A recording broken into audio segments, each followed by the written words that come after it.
Charles Cannon gave his housekeeper a smile as he walked by her while she continued her labors. Jane acknowledged the grin, but she did not waver from her tasks. Charles had trouble tearing his eyes away from Jane for reasons he could not quite understand. There was nothing about Jane that struck him as particularly alluring. Jane was roughly the same age as him, but she looked a bit older than he was. Their hair was similarly speckled gray and black, but while his long hair made him look distinguished, Jane's shoulder-length bob only served to make her look older than she was. Even though they were the same height, Jane's overweight build made her appear shorter given her the stooping she frequently did because of the weight of her large breasts. The shapeless dress she worked around Charles's apartment in further detracted from Jane's attractiveness. While Jane's clothing did her figure no favors, her thick glasses made Jane's eyes look bigger and her face look older. Despite all of the shortcomings regarding her appearance, Charles could not help but be attracted to her. Part of the reason, Charles figured, was because she was the only woman he had in his life at that moment. Charles had long been reclusive, rarely venturing beyond the walls of his apartment. His ex-wife, Lynn, hated him for that. She wanted to have more of a social life, but Charles had no interest in serving on charitable boards and going to the high society galas that his wife found so alluring. Lynn eventually grew tired of Charles and his hermit lifestyle and took up with another man. Charles was surprised when she left him, but he was not devastated by it. Not long after they married, Charles came to the conclusion that it was only a matter of time before Lynn would leave him for someone she felt was better fit for her. While Charles was sad to see her leave, he was slightly relieved by her departure. He had only married her to satisfy his controlling mother's wishes, and she was, now, deceased.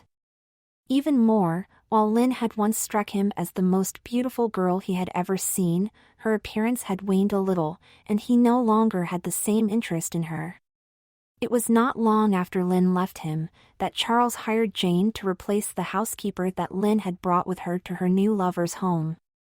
While, in Charles's mind, Jane was not comparable to Lynn in terms of attractiveness, Jane was there. Given Charles's desolate lifestyle, Jane was often the only woman he saw for weeks at a time, making her seem more alluring to him than she normally would appear to be. While Charles realized this, he did not care. He was happy with his sheltered, cloistered existence where he did not even know the names of his neighbors that he could sometimes hear through the floors of his penthouse. Jane kept Charles's home in order, and she also gave him as much companionship as he felt that he needed. The fact that she also went home each evening made his present situation an even better fit for Charles, as it gave him the chance to engage in the behaviors that he had to suppress when he lived with Lynn. Charles's greatest thrills, and greatest shame, came from cross-dressing as his female persona, Emma. With Lynn out of the way, Charles finally had the chance to shop for Emma again as he built up a large wardrobe of female clothes, shoes and accessories whenever Jane was not around. Charles indulged in his favorite pursuit of trying to become beautiful. Charles spent virtually all of his evenings alone en femme. Despite his enjoyment of his time en femme, Charles felt a sense of loneliness coming over him from time to time.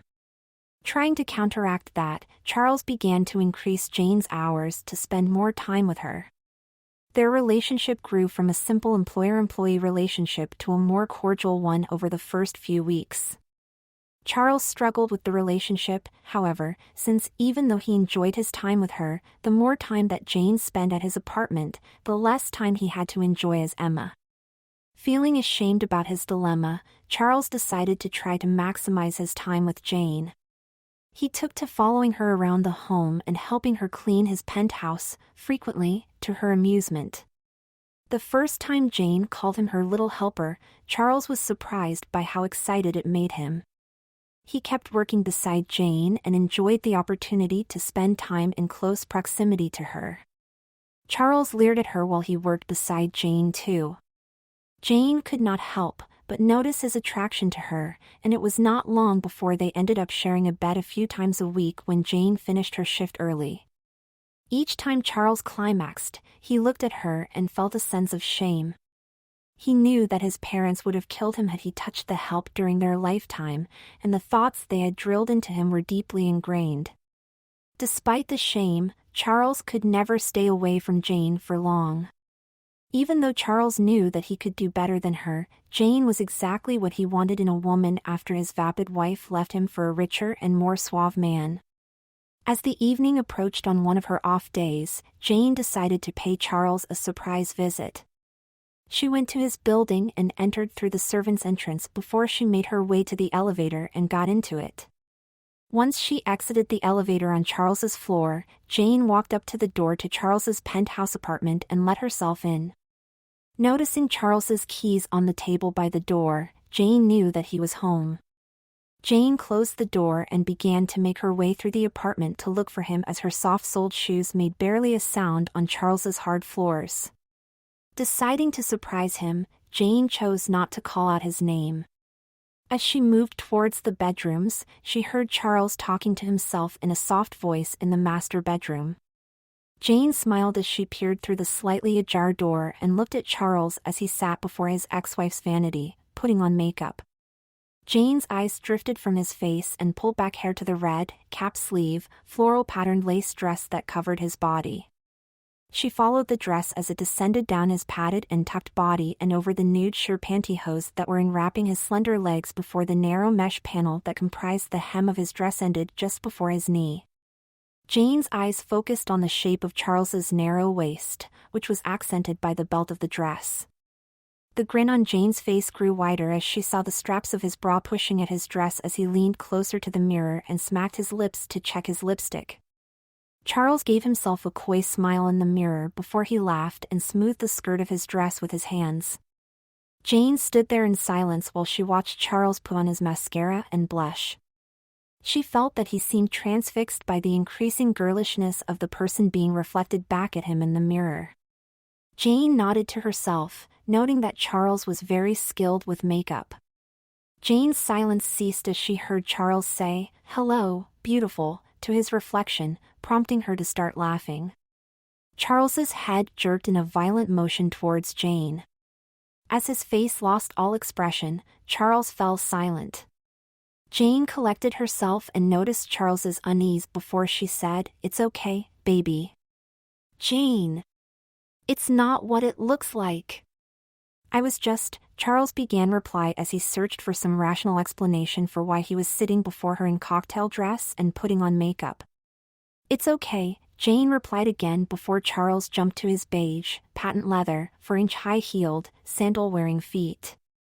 Charles stumbled as he moved towards Jane with a haste he was unaccustomed to in heels. Jane rushed towards Charles to help steady him before she said, "I love the crisscross straps of those sandals. They're so pretty." Charles blushed before he began to provide a series of implausible explanations and denials that Jane could not help but to laugh at. "Are you finished?" Jane asked after she heard his latest futile attempt to explain away his feminized appearance and behavior. Charles replied. "Good. Baby, this isn't a shock to me." "What?" Charles asked. "It's okay," Jane replied as she hugged Charles before she continued, "I knew you dressed like this." "How?" Charles asked, stunned. It was obvious that the clothes in your ex's closet weren't for her. "I don't understand. I've seen the pictures of her. She was like 5 feet 3 inches and a waif. You're 5 feet 9 inches and, while you're thin, you're not that thin." "Oh," Charles replied as he squirmed, wondering how Jane was going to use her knowledge against him. "I saw the clothing in your ex-wife's closet while I was cleaning, and it was just so obvious." "So you knew about this?" Charles asked. "Well, I knew about the clothes, so I knew you dressed, but I didn't know about the whole package," Jane replied with a grin as she held out her arms to the side. Charles blushed as he hung his head a little before Jane added, "You're really fetching, baby. You must have been doing this for years." Charles smiled at her compliment as he nodded and said, "I've been dressing since I was a kid and using makeup since I was a teenager." A teenager? Were you pilfering mommy's clothes and makeup, little girl? Usually, my sister's, until she stopped trying to be a real girl, Charles responded. Jane gave Charles a confused look before she said, I didn't know you had a sister. We don't talk, Charles responded, hinting that he did not want to provide an explanation. Jane nodded in silence, not wanting to press the issue as Charles appeared to be relaxing while he calmed down. After a moment of silence between them, Jane asked, Do you want me to help you finish getting ready? I don't know about that, Charles answered. Why? There's nothing unusual about a maid helping her mistress get ready, Jane responded with a wink and a laugh. Charles smiled at Jane's characterization of their relationship and his status. Charles nodded as he said, I guess that would be okay. Jane nodded with a grin as she helped him towards the vanity and touched up his makeup before she asked if he had any jewelry. Charles responded, I typically used to just wear Lynn's, but she took most of it. Most of it? She didn't want some of the stuff I had given her as gifts. I guess she was a bit ashamed to take them when she left, all things considered. Maybe it was her parting gift to you, Jane said with a shrug. Maybe, was all Charles could muster in response before Jane inquired where the jewelry was located. Charles pointed towards his ex-wife's closet that he had partially filled with his female clothes and said, It's the box on the shelf. Jane patted Charles on the shoulder before she walked over to the closet and took hold of the box. Jane carried the box over to the vanity and placed it down. As she opened the lid, she said, Oh, you have good taste. Blushing, Charles replied, Well, I tried to get her things I would like to wear if I was in her shoes. Considering that they were Louboutins, I can see the need for such expensive tastes, Jane responded as she took hold of the diamond necklace before she added, This will look great on you. Thanks, Charles replied as Jane put the necklace around his neck and locked the clasp behind his head. Jane then reached into the box and pulled out a silver bracelet and asked Charles to hold out his wrist. Charles hesitated for a second before he let Jane put the bracelet on him. As Charles looked at the bracelet on his right wrist, Jane asked, So what's for dinner? Oh, I wasn't thinking about that yet, Charles replied. Well, obviously. You're not dressed for cooking, are you girly? No, Charles replied, slightly confused about the situation he found himself in. What were you planning to eat? I was just going to fix myself a sandwich. Nothing much. No, that won't do.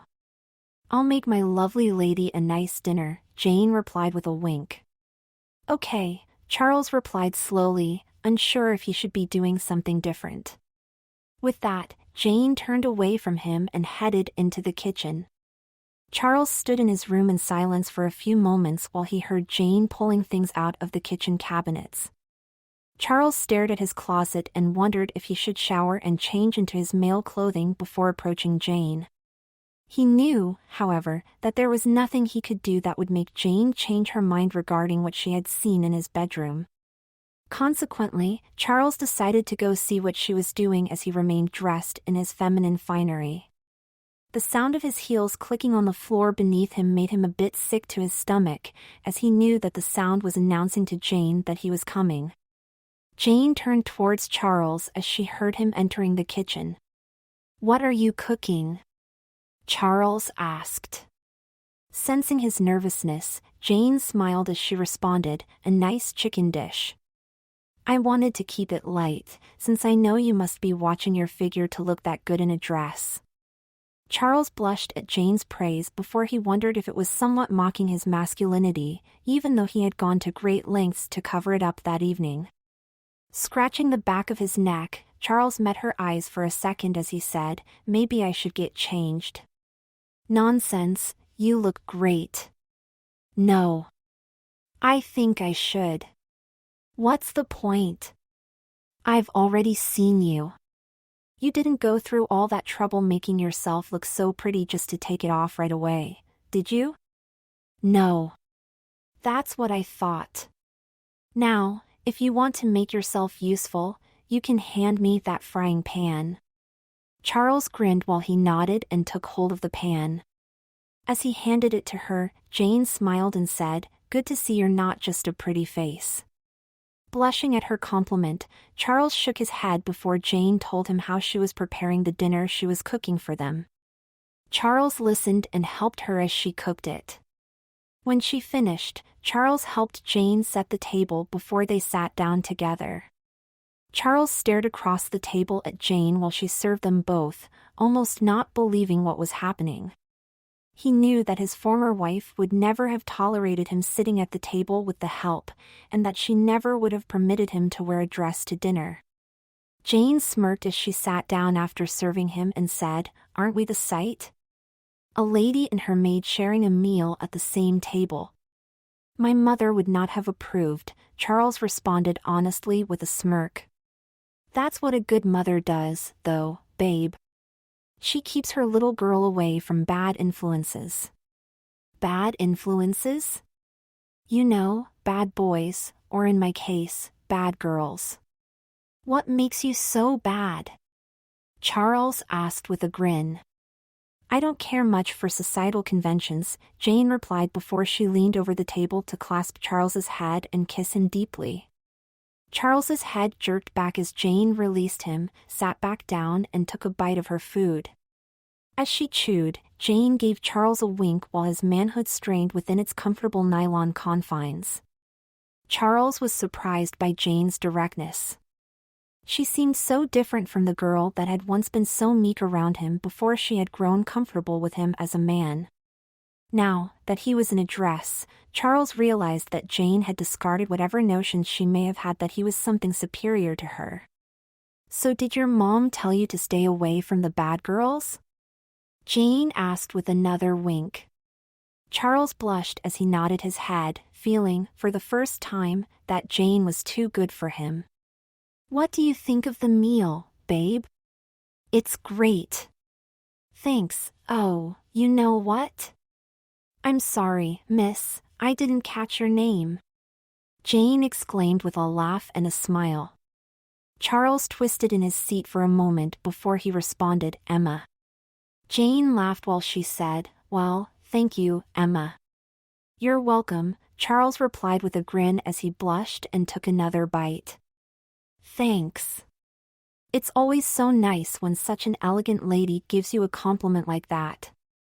Charles looked Jane in the eye and said, "Well, you also look gorgeous."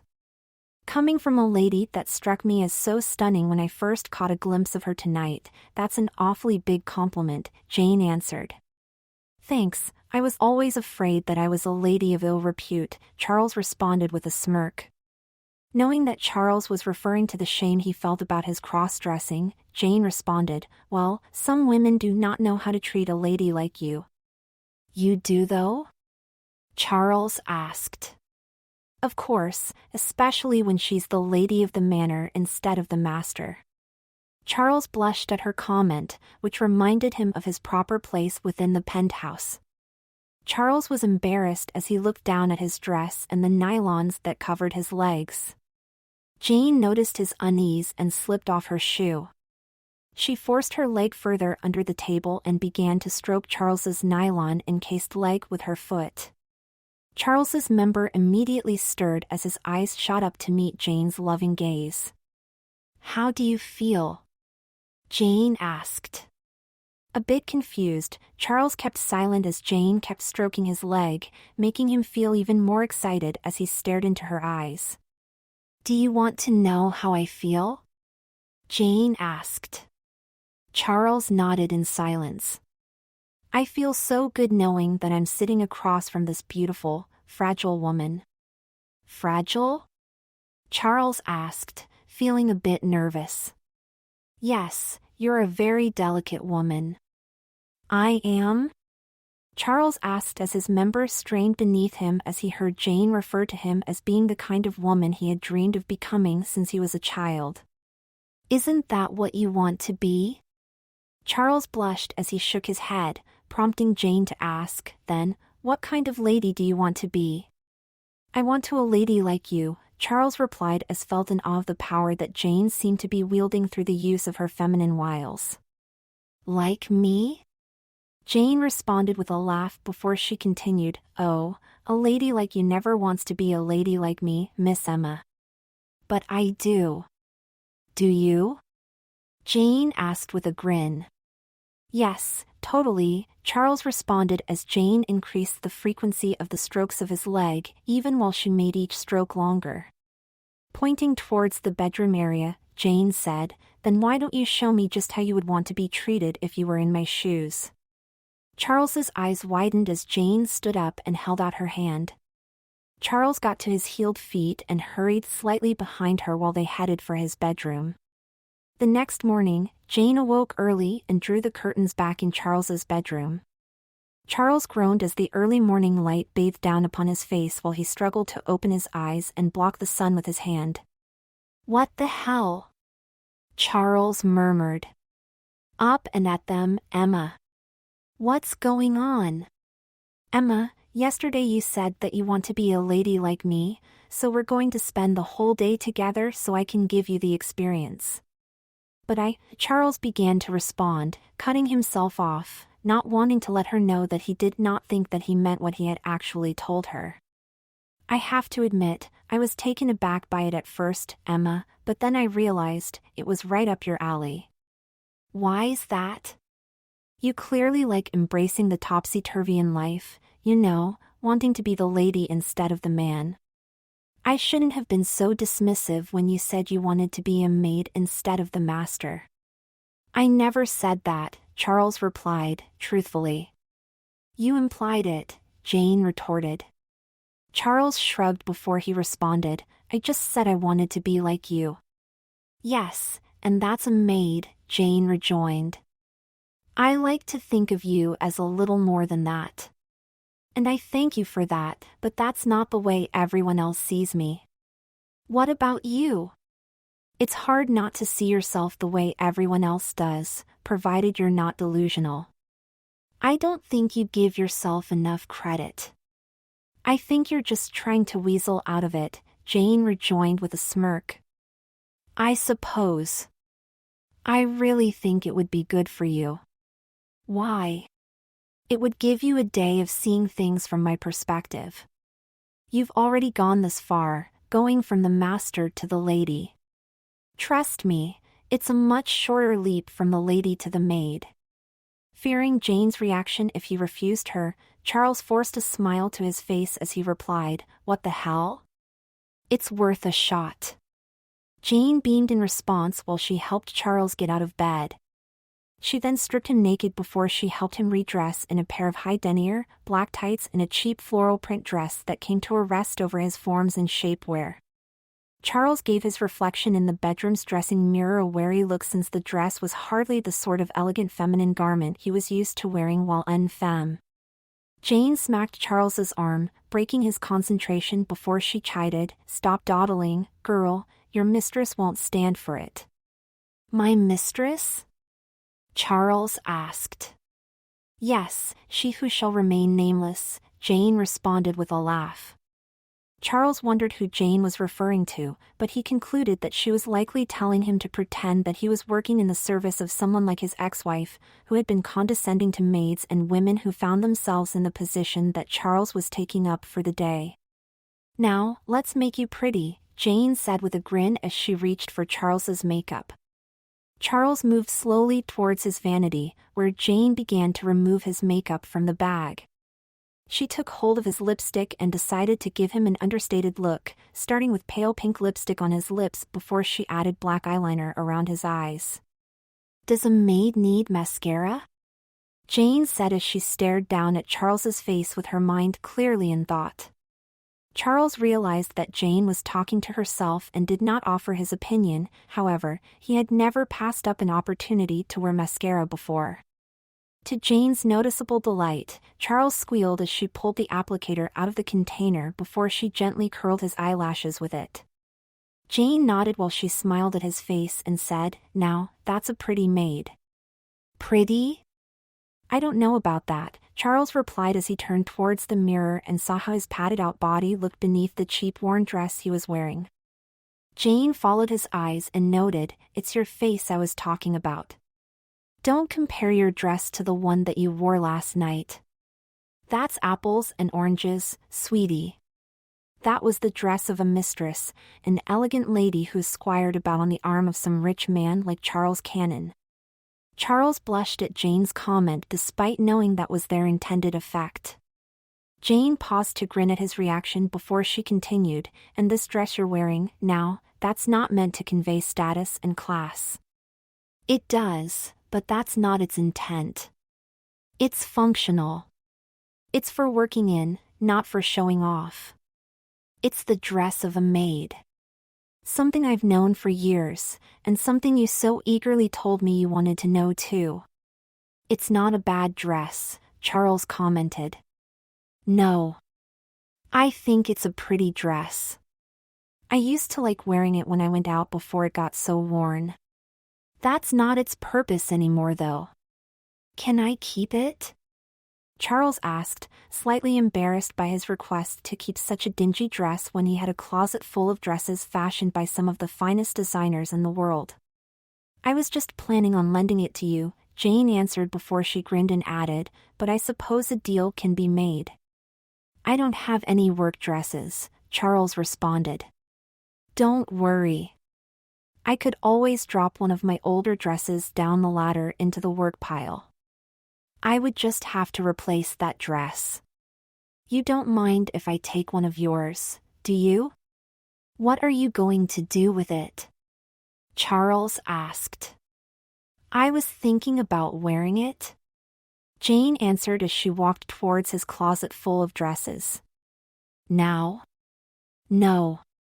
Like you said, these aren't cleaning dresses," Jane replied while she opened the closet door. "Do you have a dress like any of those?" Jane peered at the label of one of Charles's dresses and let out a chuckle as she replied, "Not now, not ever in my lifetime." "Well, I suppose I could part with one, but are you sure you could use it?" "Certainly. It's like you said earlier, I'm not just a maid," Jane replied with a wink. Charles cringed as she inspected each dress until she pulled out the one she wanted for herself. "May I have this one, Emma?" Giving a long, uneasy look at the sleeveless, bi-color, bi-fabric dress with a black knit top, a boat neckline and a tiered red woven skirt he hated to part with, Charles sighed while he replied, "Sure." "Thanks," Jane responded while she put the dress on Charles's bed. Charles stared at it, feeling a bit of separation anxiety as he was displeased with having to let it go. "Thank God I was never involved in bargaining for a living," Charles thought as his eyes pulled away from the designer dress Jane had selected and towards the worn and soiled one he had traded it for. After giving an admiring glance at the dress again, Jane turned her attention back towards Charles and said, "And, now, onto your hair." "What the matter with it?" Charles asked. Jane ran her fingers through his long, salt and pepper colored hair and answered, "Nothing much. It's just that long hair has to be tied up when you work." "You're not going to put me in a hairnet, are you?" Charles asked, slightly alarmed. "Emma, we're maids, girl, not cafeteria workers," Jane chided before she lightly slapped his shoulder. Charles nodded as if he understood Jane despite never entering a cafeteria in his life. He shrugged his shoulders and said, "Do what you think is best, I suppose." "You're in good hands," Jane responded. Jane took hold of Charles's brush and brushed his hair. Charles was surprised that she was doing it, but he could not deny that he enjoyed the feeling of having someone brush his hair for him. Charles remembered how his aunt's servants had brushed the hair of his cousin. He remembered how she looked so peaceful and content when her hair was being brushed, and he felt a surge of excitement come over him. "How does that feel?" Jane asked, noticing his content smile. "Wonderful," Charles replied. "I know. It always feels so much better when someone else brushes out your hair." Charles nodded while he felt a familiar pang of jealousy that had haunted him throughout his childhood whenever he thought of his cousin. She had been born into the life he wanted. She got pampered and treated like a princess while his parents accepted him to be a little gentleman. Charles's childhood longing to be pretty and complimented and gushed at as he came down the stairs in a pretty dress or at a ballet recital returned to the forefront of his mind for a moment, until the feeling of the brush running through his hair sent those memories back to the part of his mind that harbored the thoughts he loathed to explore. Jane then took hold of a black hair tie and gathered Charles's hair together. She pulled it back and began to tie it up while Charles watched her in the mirror. Jane finished tying back his hair in a mid-high ponytail and said, "That's a pretty good approximation of my hair."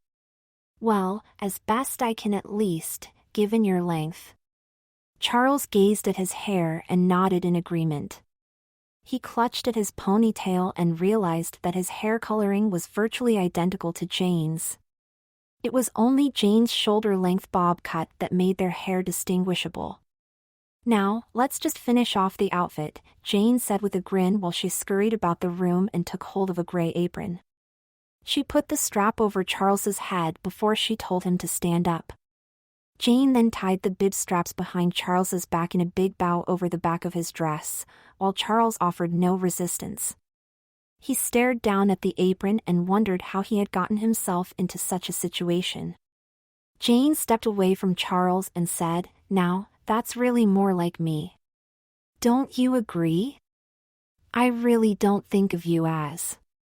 "We've been over this before," Jane responded, cutting Charles off. Charles fell silent while his eyes darted towards the full-length mirror in his bedroom. The image he saw in the mirror that mimicked his actions was undoubtedly a maid in his mind. What just a change of clothes can do, Charles thought as he looked over his reflection. Jane broke Charles's concentration as she shouted, "Hey, Emma, I already warned you once about dawdling. Come along, we have a lot of work to do." "Sorry, Jane," Charles replied, slightly embarrassed by his actions. Jane smiled at the meekness of his response while she replied, "That's quite all right. I know this all a bit much for you right now." "You can say that again." "Well, it has to be. Not many ladies of the home can throw off their designer clothes and put on apron and not miss a beat. Especially when they're not a lady," Charles replied. "Yes, I've long suspect that you've always been a harlot at heart, Emma," Jane responded with a wink. Charles's members stirred again as he processed Jane's words before Jane added, "Now, put on your shoes and let's go." "My shoes?" Charles asked as he turned towards his open closet door and stared at his collection of heels. Jane laughed as she responded, "I'm sorry.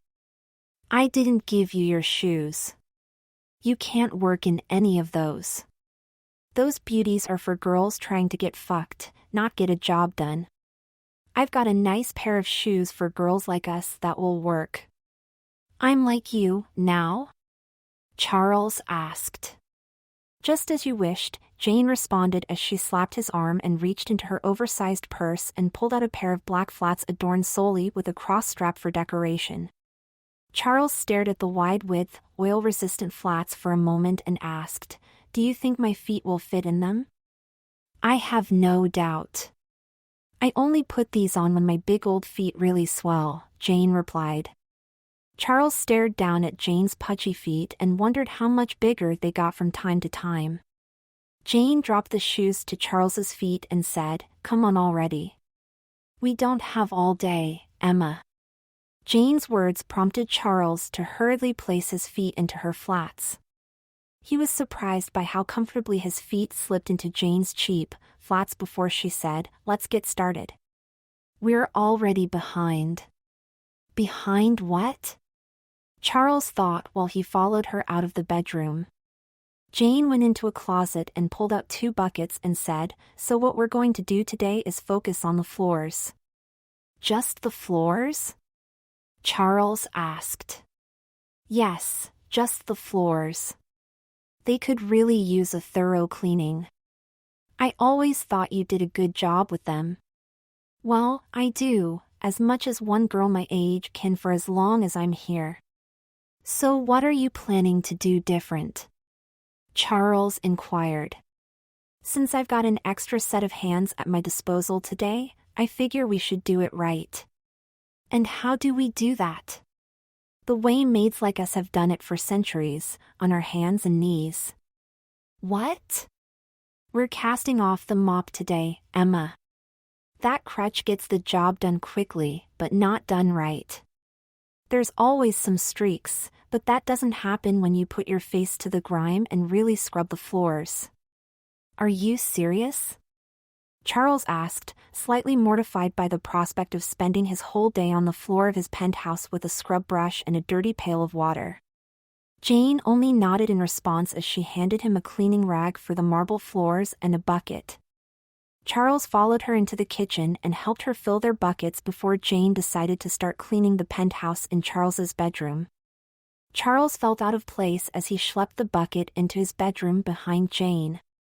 While he had shared that room with her the night before, Charles felt as if something had changed and made it no longer acceptable for him to be the room. The image of a maid carrying a rag and a bucket into the room that greeted him in the mirror only served to further cement the alien feeling of not belonging that was growing within him. His eyes veered away from the mirror and towards Jane as she crouched down in a corner of the room. Jane turned towards Charles and ordered him into another corner. Charles complied with her command, unsure of why he was letting Jane call the shots. He crouched down in the corner and got onto his hands and knees. He followed Jane's lead and dipped the rag into the water before he began to press it into the stone beneath him. Charles swirled the rag around like Jane until he saw her wring out her rag. Charles mimicked Jane's action and shot a frown at the black liquid that came dripping out of his rag into the bucket, instantly clouding the water he dipped the rag back into. Charles stared over at Jane as he went back to washing the floors and gazed at her rear, which was peeking out from beneath her dress. Jane turned her head and caught Charles's glance, prompting him to quickly turn his head away from her with flushed cheeks. Jane laughed and shook her head while she continued cleaning the bedroom floor. Charles smiled at Jane's response, intrigued and hoping that the day would end the same way as the night before had. Charles daydreamed about experiencing the feeling of their flesh grinding into each other as his stocking-covered legs wrapped around Jane's again. The daydream came to an end as Charles stared at the male clothing in the open closet that he had backed himself partly into. The clothes reminded him of the wealthy, upstanding man the world expected him to be. That Charles Cannon was nothing like the Emma cleaning the floor right before the closet containing the master of the home's clothing. Sure, he was something like the old Emma Charles had been in private, but the new Emma seemed, to Charles, to be of a different station in life. The new Emma was of a station that did not draw the attention of men like Charles Cannon, except for the occasional condescending or scolding remark. The thought of being such a lowly girl filled Charles's mind. Disturbed by how excited his fanciful thoughts were making him, Charles shook his head as he wrung out the rag again and continued on past the closet doors while Jane continued her own cleaning. They finished with the room and then began to make their way into the hallway. As Charles stared down at it from his knees, it never seemed as long to him. I can't believe Lynn gave anyone grief for this, Charles thought as his mind drifted to the many times his ex-wife berated the help for failing to clean the home to her exhausting standards. As they worked their way towards the living room, Jane veered away from Charles for a moment. Charles wondered what she was up to before he heard the television come on. Charles gave Jane an inquisitive look while she walked back towards him. Jane smiled as she said, "The sounds will help us keep our minds focused." Jane's response was met with disbelief by Charles, but he figured that if Jane liked the sound of the television in the background, he was not going to argue. He shook his head as she got back down on the floor with him, giving him another good look at her rear as she bent over and scrubbed the ground before him. Charles wanted to mount her in the hallway, but he repressed those urges that he felt bordered on animalistic. Charles tried, instead, to focus on the task at hand even as the sound of the television filled his ears and the smell of the dingy water wafted into his nose. As they finished in the hallway, they got up and dumped the water from their buckets. Jane put new water and cleaner into the buckets before they entered the living room. Jane smiled as Charles got down onto his knees and began to scrub the floor while she dawdled a bit in front of the television while she watched his story on the news. It took Charles a few minutes to realize that Jane was not beside him in the room cleaning. He stared at her for a few seconds before he asked, "Jane, are you all right?" "Sorry, I just get a little distracted," she responded with a smile before she knelt down and began to clean the floor. Charles grinned as Jane cleaned the living room beside him before they went back into the hallway. As their day cleaning together continued on into the early afternoon, Jane veered away from Charles again and sat down on his couch. She stared at the television and put on a soap opera as she put her feet up. Charles stood up and walked towards the living room. From the hallway, Charles shot her a glance, prompting Jane to remark, "Emma, I've been cleaning homes for decades. I don't have all that stamina that you have. I need a rest." Charles shrugged, finding her statement reasonable and believable. Jane then smiled as she asked, "Now, if you want to be a dear, why don't you keep going and clean the kitchen floor? I'll be in a little bit to help you make lunch." Charles smiled while he replied, "As you wish, ma'am." Jane shared a laugh with Charles before he walked out of the room to clean the kitchen floor. Jane smirked as she heard him groan a little as he got back onto his hands and knees before she turned up the television and let out a content sigh. While Charles had expected his time as a maid to be a one-day thing when he first put on Emma's apron, he found himself turned on by the situation and wanted to partake in the experience again. The next morning, Charles awoke and found that Jane was not sharing his bed with him. Charles got to his feet and felt the marble floor beneath the laddered tights he had worn to bed. Charles heard sounds coming from the bathroom while he put on his robe. He stepped out of his room, headed for the bathroom and peered inside. "Good morning, Charles," Jane said as she peered over at him as her hands rested on the toilet she had been scrubbing. "Hi," was all Charles could muster in response. "Do you want me to make your breakfast?" Jane asked. "No. I'll make it myself. I don't want to be a bother." "It's not a bother." "Well, I don't want to distract you from your duties is all." "Is it?" Jane asked with a laugh. Charles nodded, prompting Jane to reply, "Don't worry about it. Emma didn't put me that far behind yesterday." "I put you behind?" Charles asked, feeling strangely hopeful, but trying to convey to Jane that he was only concerned. "Just a little," Jane answered with a grin. "I'm so sorry." "Do you need help?" Charles asked, feigning charity. "Why do you ask?" "I don't want to put you in a hole. I mean, you were nice enough to let me be like you for a day. You shouldn't be punished for that." "No. I shouldn't, should I?" Jane replied. "No," Charles responded with a nod. "I suppose it wouldn't hurt to have another set of hands at my disposal today. Let me just grab breakfast, and I'll come on back." "Nonsense. I'll make you breakfast." "You don't need to do that." "I want to." "Is there anything wrong with that?" Jane asked.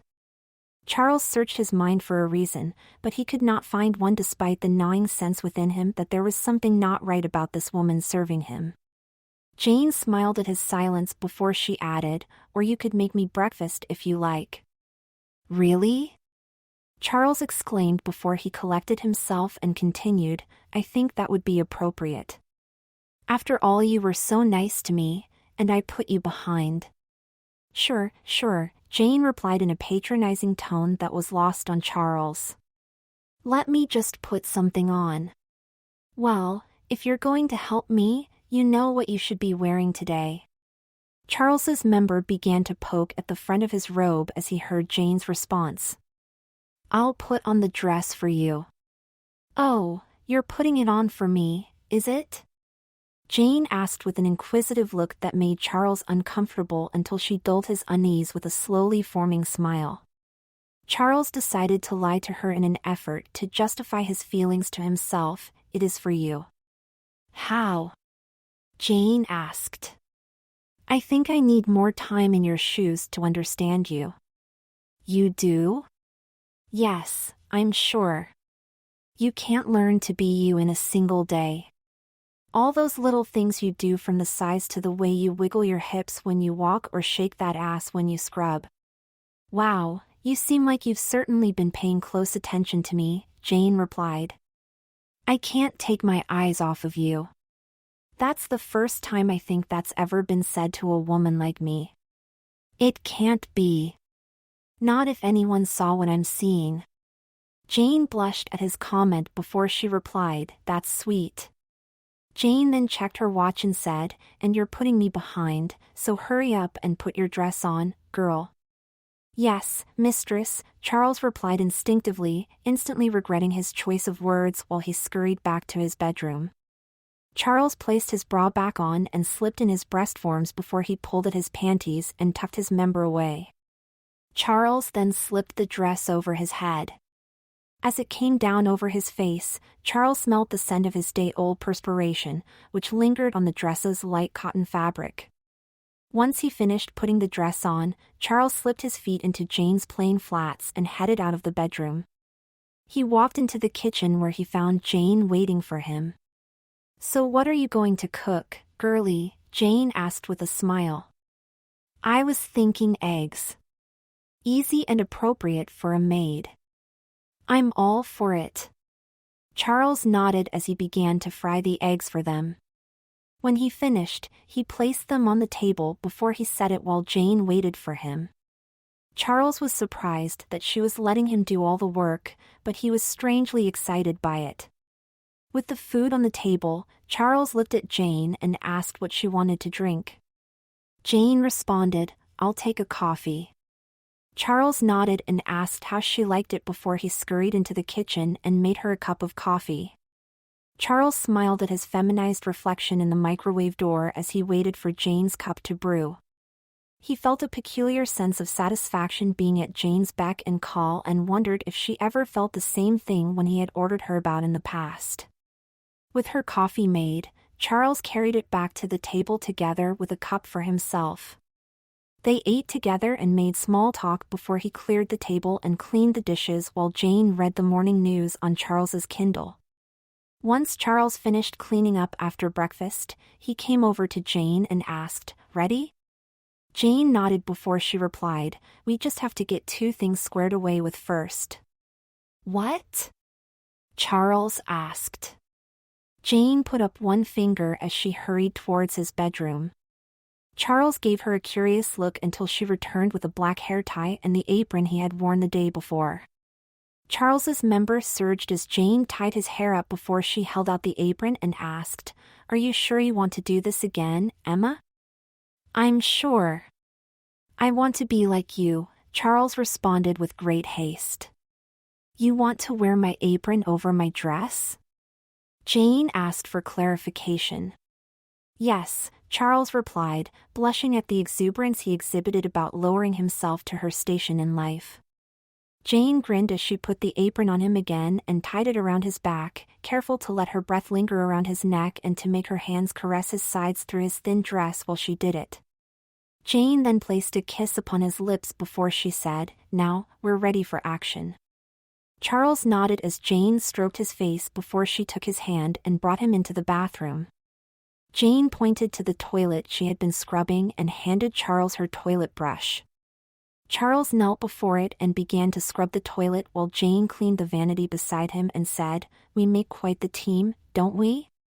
Yes, mistress, Charles replied, again regretting his words. Jane chose not to bring up what he called her again as she responded, I always thought things would go a lot faster and easier if there was two of me around. Charles chuckled in response as he continued to scrub the toilet. Jane smiled while she turned away from him to grab the glass cleaner for the mirror. In the process, Jane made her large rear press against the side of Charles's face for a second. Oh, sorry, honey. I'm not used to having a girl down there. No problem. You know how much I love your ass, Charles replied with a laugh. Why don't you show it? Jane asked with a grin while she turned away from the mirror as she continued to wipe off the cleaner. What? Charles asked, slightly aghast. If you love my ass, why don't you show it? Charles stammered for a moment before he stared at her rear. He wanted to give in to Jane, but he feared that there would be no going back if he followed through with what was in his heart. Charles realized that Jane would know that for all of his wealth and all the status that came with it, she, the domestic, held all the cards in their relationship. I'm waiting, Jane said with a laugh as she playfully spanked her rear and turned back towards the mirror to finish cleaning it. As she sprayed the bottle once more onto the mirror, she felt Charles's lips pressing through her dress and against her large butt cheek. Jane's eyes opened wide as she rubbed the cleaner against the mirror. Jane turned away from her beaming reflection and looked down at Charles and said, after a pause, "That's better, girl." Charles smiled before he finished his task and continued cleaning the bathroom with her.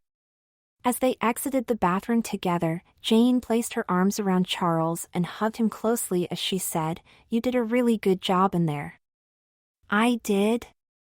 "Yes, I'm really proud of you." "Thanks," Charles replied, unsure why he was excited by the fact that a domestic was proud of him for doing her job well.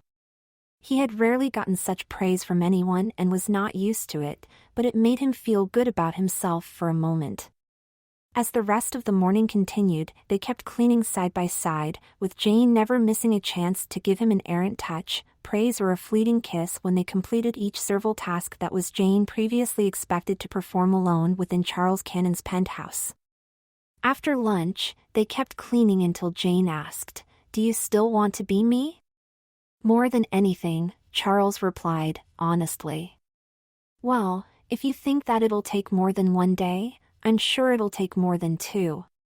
"Definitely," Charles replied, swiftly nodding his head in agreement. "If that's the case, then you're going to need more than one dress." "I suppose you're right." "I am. I can't have you going around in that rag 24/7. I've got some other dresses at home that I can share with you." "At your home?" Charles asked. "Yes," Jane replied as she saw the depressed look on Charles's face. "What's wrong?" Jane asked. "I'm sorry. It's not your fault.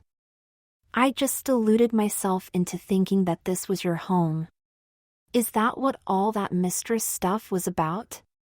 Charles laughed as he replied with blushing cheeks, "A little." "Do you want me to be here with you?" "I do." "All the time?" "Do you remember how upset you seemed, at times, with me about cramping your little playboy lifestyle?" "That's what I was trying to let on, but it was really more about the infringement on my Barbie dress-up time." Jane laughed as she nodded, "Glad you could admit that to me after spending only 2 days in my hosiery and shoes. I was really worried that a bevy of girls were going to come through the front door and push me over to get under your knickers." Charles shook his head with flushed cheeks before he asked, "So will you?" "Will I what?" "Move in with me?" Jane grinned as she answered, "I would love to." Charles squealed before he embraced Jane. Jane kissed his cheek before she gave him a long kiss on the lips and said, "I think this is the start of something big for the two of us." Charles nodded before Jane gave him instructions to keep cleaning while she went and collected a few things at her apartment that they would need going forward. Charles nodded in response and went about cleaning his penthouse while Jane spent the next 3 hours traveling to her apartment and collecting the clothing she wished to bring with her to her new home. Jane walked through the penthouse apartment door, wheeling 2 suitcases behind her. Charles scurried towards her and helped her with the bags before they wheeled them into the master bedroom. After Jane opened the bags, Charles helped her hang up her clothing in his ex-wife's closet that, now, contained his own feminine garments. Charles looked over the dresses, pants, skirts and tops that Jane pulled out of her suitcases and handed to him. The quality of the garments was largely poor, as far as Charles could tell. Jane then began to remove the clothes she wore while she cleaned the penthouse from her bags. She told Charles to put them away in one of the dresser drawers. Charles hemmed and hawed for a moment before he pulled open a drawer and noted the male clothing within it. Jane smiled as she approached it and dumped the contents on the floor. Charles gave Jane a dumbfounded look until she explained, "We don't need that stuff." "Why's that?" "It's guy stuff, Emma, and last I checked, there's no guys here," Jane responded with a wink. Her response prompted Charles's member to twitch before he nodded and helped fill the drawer with Jane's work clothing. Once he finished, Jane asked where he wanted her intimates put. Charles went into another drawer and dumped the contents on floor before he filled the drawer with Jane's undergarments. Charles inspected each garment that Jane gave him to put away in the drawer. He could not help but notice the less than flattering cut of most of Jane's undergarments while he put them away. Jane noticed Charles's meticulous review of her undergarments and noted, "I don't have expensive underwear. It doesn't make sense for a woman like me to have them, Emma." Charles gave her a vacant look, not wanting to agree with her assessment before he put another pair of panties away in the dresser drawer he was ceding to Jane. Once he finished, Jane exited the bedroom and came back in with a trash bag. They collected Charles's male clothing that had been in the dresser drawers and stuffed them into the trash bag. As Jane and Charles finished filling the bag, Jane opened Charles's closet containing his male clothing and threw the bag onto the bottom of the floor.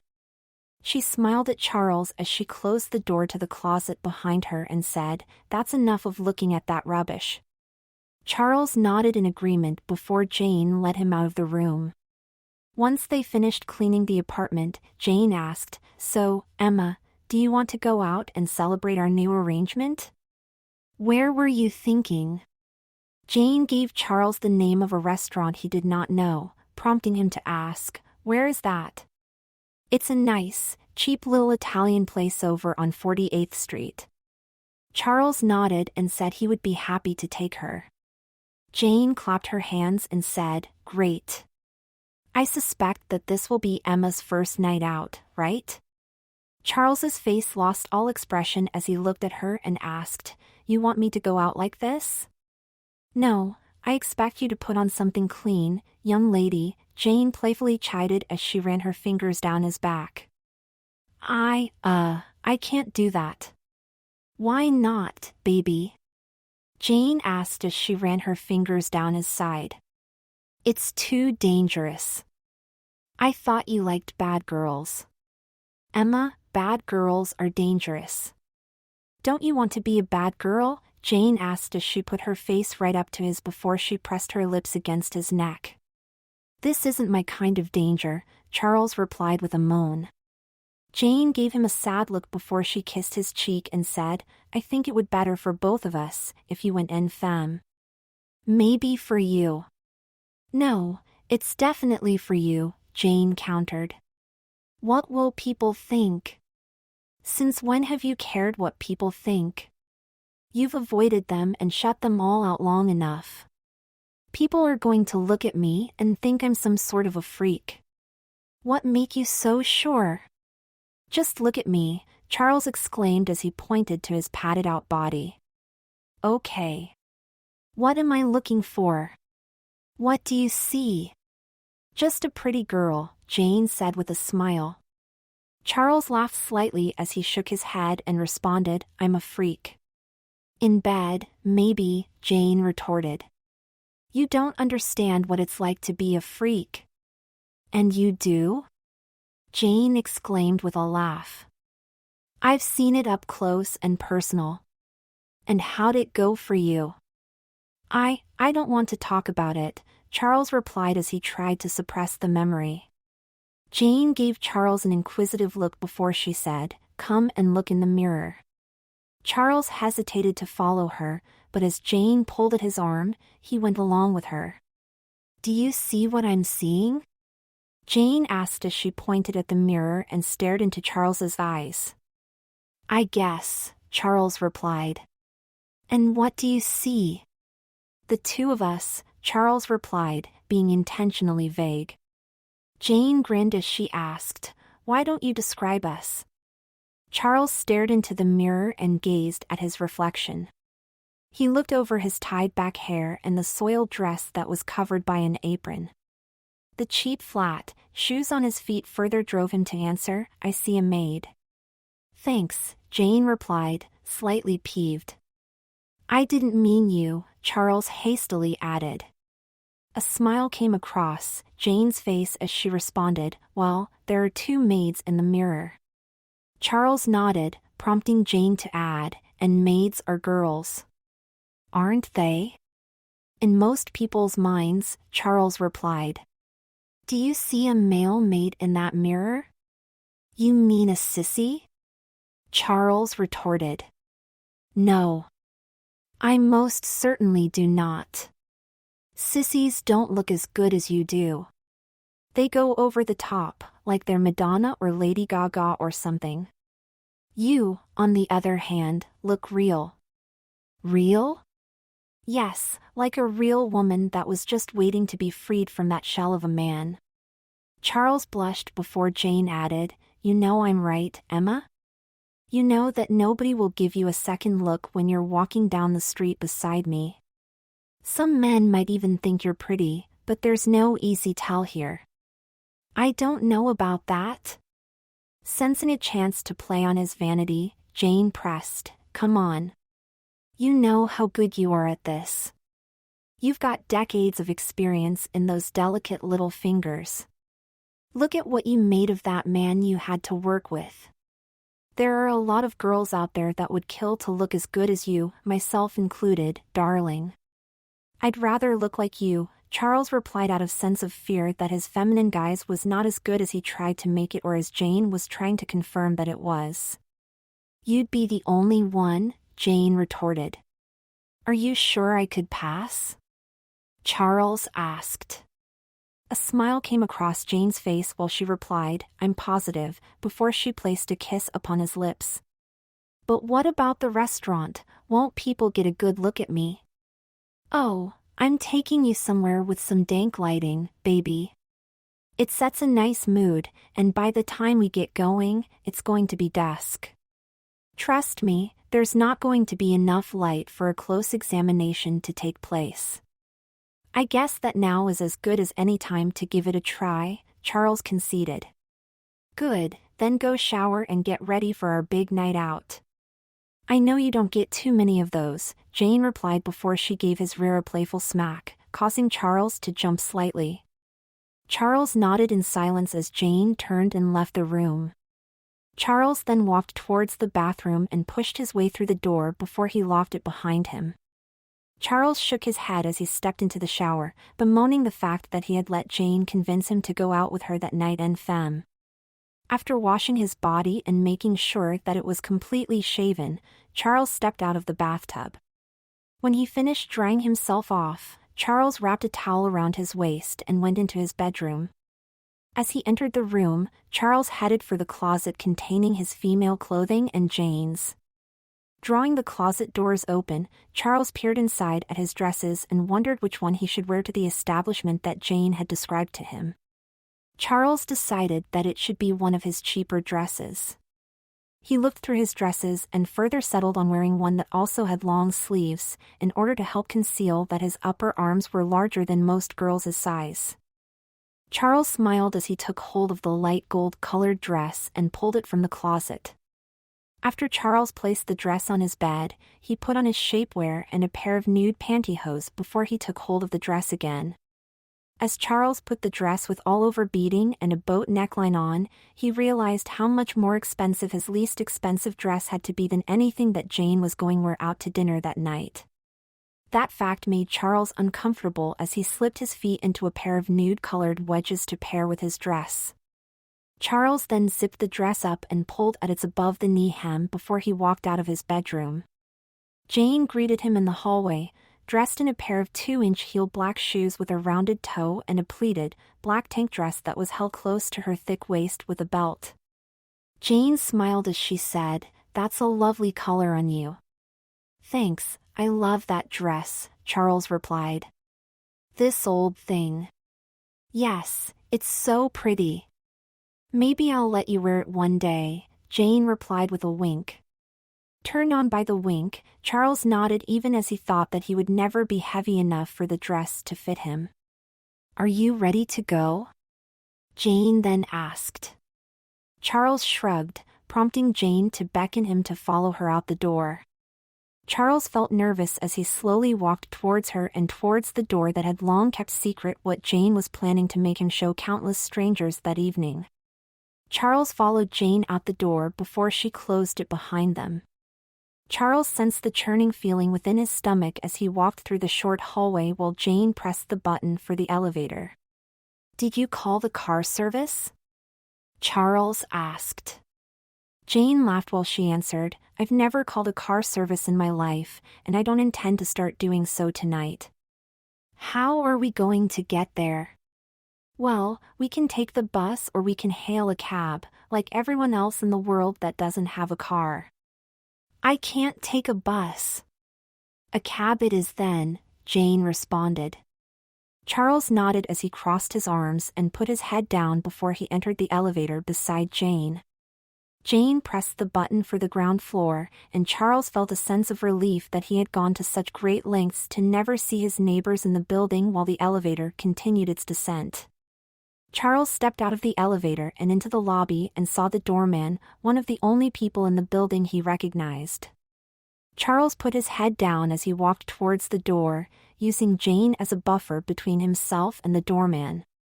The doorman held the door for them before Jane and Charles headed out onto the sidewalk. Charles stared around the street to see if anyone was looking at him while he walked beside Jane. To his relief, he noticed that no one paid them much attention as each passerby seemed to be too involved in their own lives to notice him and Jane. After walking a city block, Jane hailed a cab.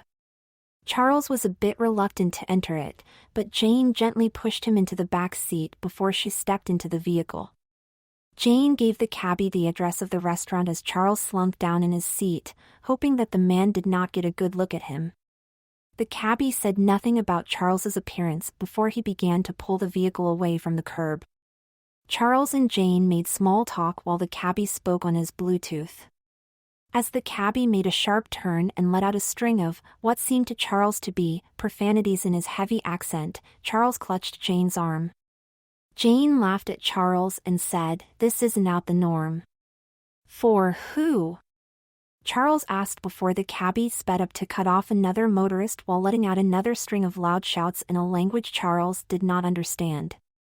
Charles's heart started to race as the cabbie weaved the vehicle through traffic while continuing his animated conversation on his cell phone.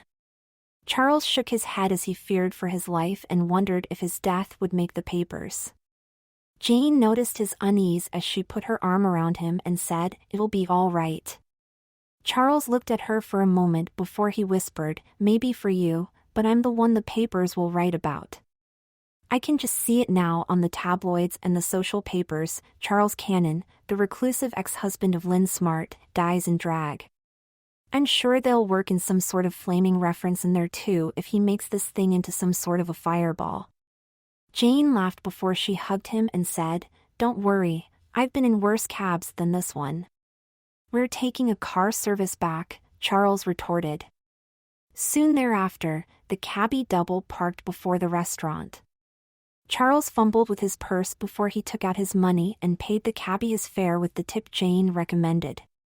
"Did you get his license number?" Charles asked as he walked towards the restaurant's doors beside Jane. "It doesn't matter. The regulatory commission's not that proactive. They're influenced by people with influence, you know." "Like who?" Charles asked. "Like people with money, you know, people like you," Jane retorted. Charles nodded his head before they entered the restaurant. Jane gave the hostess her name before they were seated. Charles was relieved by the fact that the restaurant was as dimly lit as Jane had promised him it was. He could barely make out the wrinkles around Jane's eyes as she sat across from him. Nodding his head as he looked at the menu, Charles peered up at Jane and said, "This place is nice." "You think this place is nice?" Jane asked as she looked at the rundown wallpaper and chipped wood that surrounded them. Yes. I like the atmosphere. Why? Jane asked. The light is not my friend. Jane laughed as she said, spoken like a true middle-aged woman. I'm not that old, Charles retorted with mock outrage. The waitress then came by and introduced herself. Charles was relieved that she did not give him a close inspection before he gave her his drink order and Jane gave her own. They then took sips of their drinks and discussed the dishes on the menu before Charles and Jane gave the waitress their dinner orders. As the waitress walked away, Jane asked, "How are you holding up?" Charles gave her an inquisitive look before he got the hint and answered, "As best I can." "Is there something making you uncomfortable?" Jane inquired. "I never thought that I'd be out in a dress," Charles responded, honestly. "Yes, you were always a tomboy," Jane replied with a laugh to cover up the truth behind his statement in case anyone in the restaurant was listening to them. Blushing, Charles responded, "Yes, that was my lot in life." "It didn't have to be," Jane replied. "It didn't feel that way." "Wasn't there any girl in your life you could just look to for inspiration?" "You know, really girl things up a degree to get away from those damned pants," Jane responded with a smile. "There was my cousin, Catherine. I was so jealous of her." "Really? Why?" "She was so pretty and everybody used to say it when we were together. She was always the pretty one. My grandmother, my aunt, even my mother, they all gushed over her. She was the apple of their eyes." "And what were you, chopped liver?" "I was different," Charles responded with a wry smile prompting a slight laugh from Jane. "So you wanted to be the golden girl?" "I wanted to be Catherine so badly. Everything she did, she got praised for. Me, I couldn't do anything that would get more than a few words or a little attention. For her, come on." The lives of each member of the whole family practically came to a stop just to go to her recitals. She was a dancer. All the girls in my family were dancers. "So that's where you get those moves," Jane said. "They're not anything like yours," Charles replied with a grin as Jane began to stroke his hand. "I bet she was good though." "Probably, but I was more interested in what Catherine was wearing." "There's a surprise," Jane responded with a laugh. Charles smiled as he replied, "I'm so sure, but I was so jealous of her." "What did she get to wear?" Jane asked. "It's hard for me to put in words." "How about trying?" Jane replied with a smile. Charles grinned as he answered, "There was one glitter, flower print, purple costume." "That's it?" Jane asked. "Hell, no. She had this flower trim and a white tricot tutu with ribbon and a sequin purple trim." "That's the first time I ever heard anyone use the word tricot," Jane responded with a laugh. "When you're king you have to know these things," Charles replied with a smile before he added, "and she had this flower detail at her waist and a tiara." "A tiara?" "So even then, you knew you wanted to be a princess." "You could say that, but you could also say that I may have been a little off the mark when it came to setting that goal," Charles replied with a smile. "Was that it?" "No, there were a couple of other outfits, including this one that was a white leotard with a sparkly silver dot mesh overlay, and a marabou trim," Charles answered. "Another word I never thought I'd hear, a lady like you say," Jane responded, cutting Charles's response off. "I'm just full of surprises," Charles replied with a laugh. "Wait. What? Didn't you have a sister?" "Yes." "Why weren't you jealous of her? Why weren't you trying to be like her?" Charles hemmed and hawed for a moment before he answered, "She was kind of like me." Jane gave Charles a strange look before she said, "You didn't want to be like your big sister?" "No, I wanted to be like Catherine. I wanted to be that type of girly girl, you know, a real girl. Jane noted the couple giving them a strange look before she winked at Charles and said, "So all those years you were looking so butch in the closet, you were really dreaming about coming out in lipstick." Smacking his lipstick-coated lips, Charles responded, "Yup. Well, look at you, now, baby. How far you've come. I bet your cousin wouldn't believe what a refined lady you've turned yourself into. She wouldn't believe a lot of things about me, but I wouldn't be rated as refined by her, she knows better." "I can help you with that," Jane replied. Charles gave Jane a curious look before he responded, "I'm going to be delicate about this, but you've never struck me as. Emma, I've told you before, ladies like me never have much use for being refined, but that doesn't mean I don't know what it looks like. I've been around elegant ladies for years, and I've picked up a thing or two on how they behave." "You have?" Jane nodded before she continued, "I can teach you a thing or two, if you like." "Sounds like fun," Charles replied while Jane stroked his hand. Jane's eyes met his as she said, "Fun for me, anyway." "You know, you're so lucky," Charles replied. Jane did a double take before she responded, "I'm the lucky one, here? Last I checked, I didn't have a silver spoon in my mouth when I was born. Why your family's girls were out dancing, mine had to work, Emma." Charles grimaced for a second before he tilted his head and replied, "That's true, but you never had the body issues I did." "I didn't?"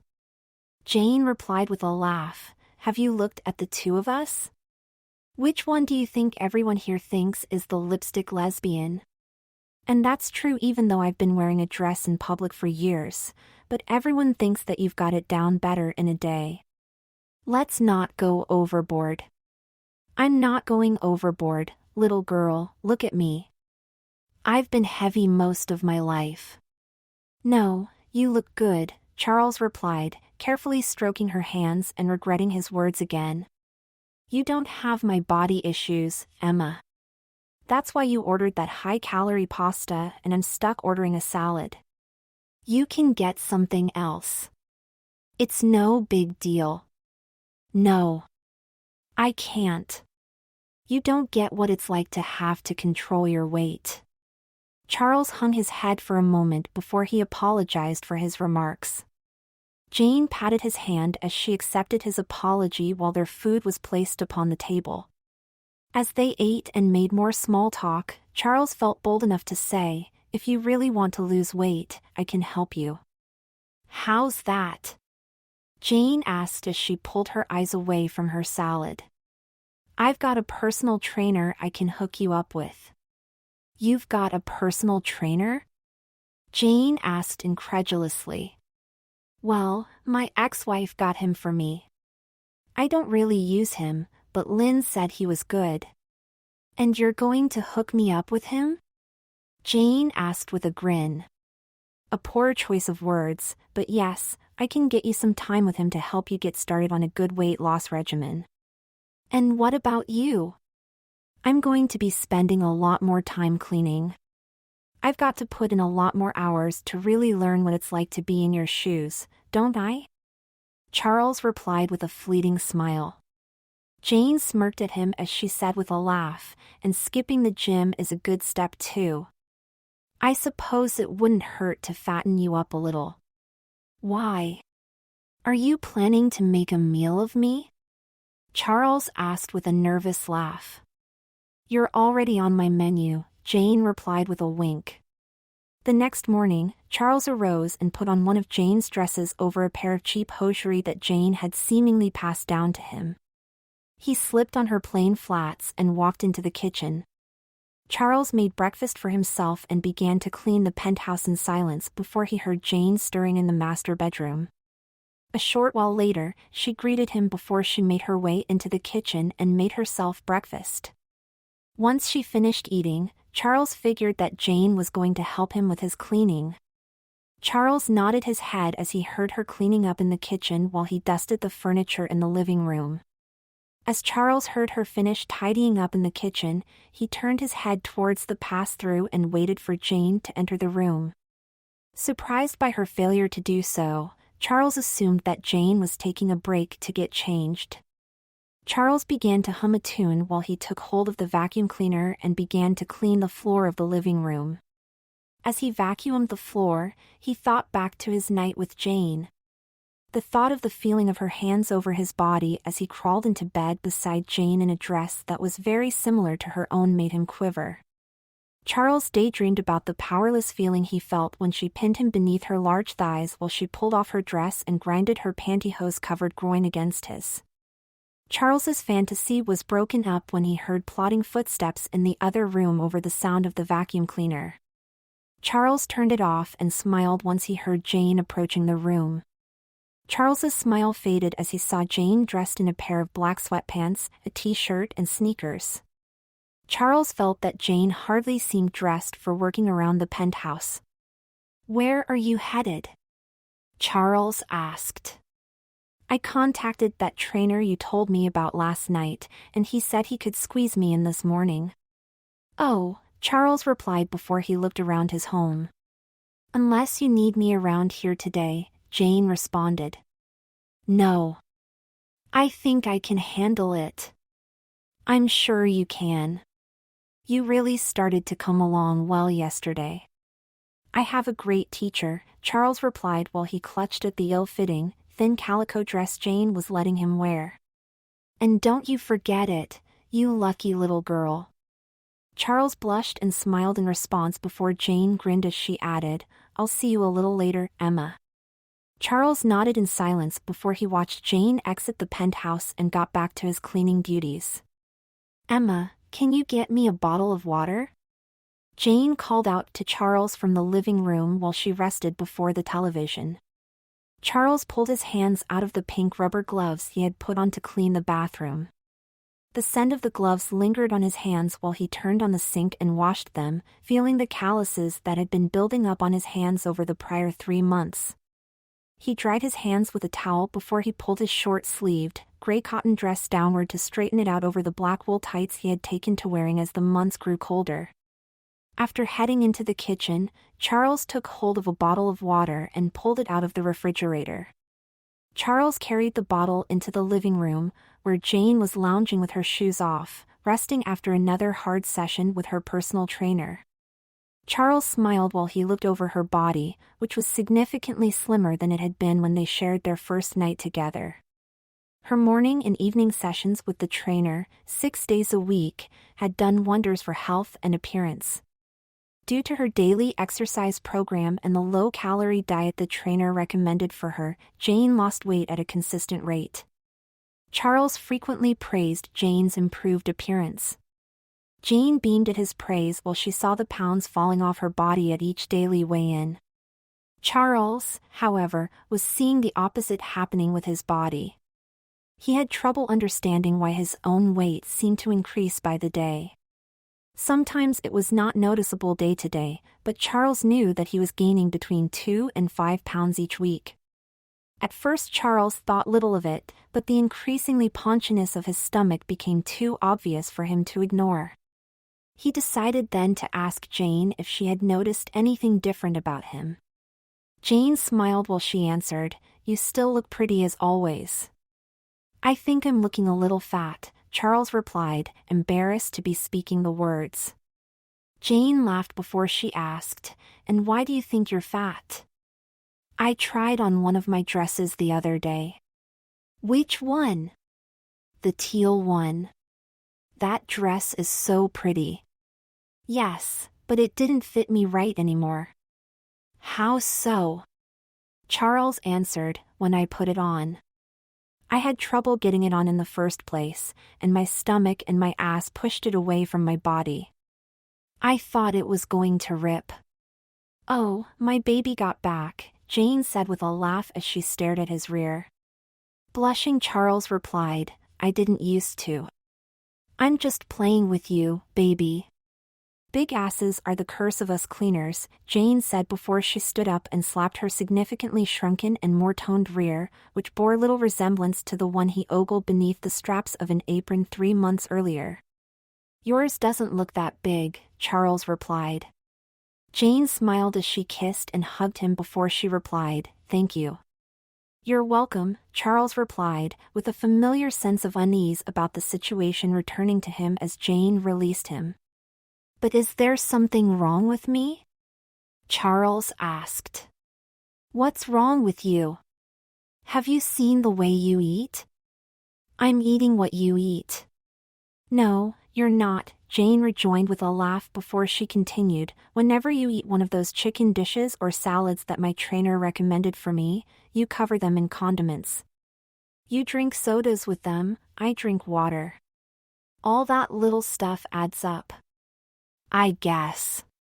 And that's not all." "What?" "I don't snack anymore. I see you sneaking little food throughout the day. Those little comfort food snack cakes you like, they should be called big-ass cakes because that's what they do to your body." Charles blushed while he thought about the several times of day he rested and had a quick snack. It was far more often than he wanted to admit, but the little pleasure he felt from consuming the cheap sweets made him feel happy for a moment. Knowing he had deluded himself regarding the growing pudginess of his body, Charles hung his head for a moment before Jane said, "It hasn't been all bad for you." Charles gave her a curious look before Jane explained, "I mean, sure you've gained weight, but you've gained a lot of experience over the past 3 months. You're far more of a real woman, now, than you used to be when you were thin." Charles blushed at her comment, taking it as compliment. Jane noticed that he responded to her with the reaction she wanted him to give, prompting her to press forward, "And you're really becoming a woman like me."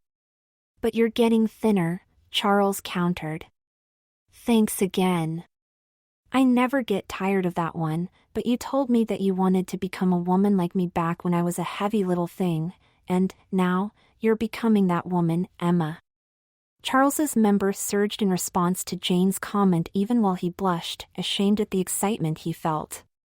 Jane moved towards him and hugged him before she said, "And just think of all the coaching I've been giving you. I've been drilling those mannerisms into you, and that voice that's become so delightfully higher as well. It practically seems like it's natural to you, now, like it's almost your true voice." Jane's comment made Charles blush while his member poked at the back of his tights before Jane's hands ran down his side. She clasped his large rear in her hands as she kissed him and found the feeling of the tip of his hardened manhood beneath the dress and tights and gently rubbed it with her fingertip.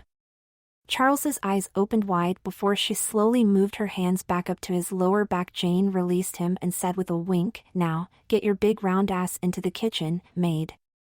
Charles's manhood strained within his tights while he scurried into the kitchen to make Jane the dinner that was prescribed by her personal trainer for that day of the week. Charles prepared the chicken dinner for Jane and called out to her once he finished placing it on the table. As Jane entered the room, Charles's jaw dropped while she casually strolled in wearing the teal dress he had so struggled to even fit over his body the day before. Charles's memory drifted back to when he purchased the dress after taking his measurements in his bedroom. Everything about the dress that fit Jane so well had been tailored to hug his femme body perfectly. Jane spun around as she asked, "So how do I look?"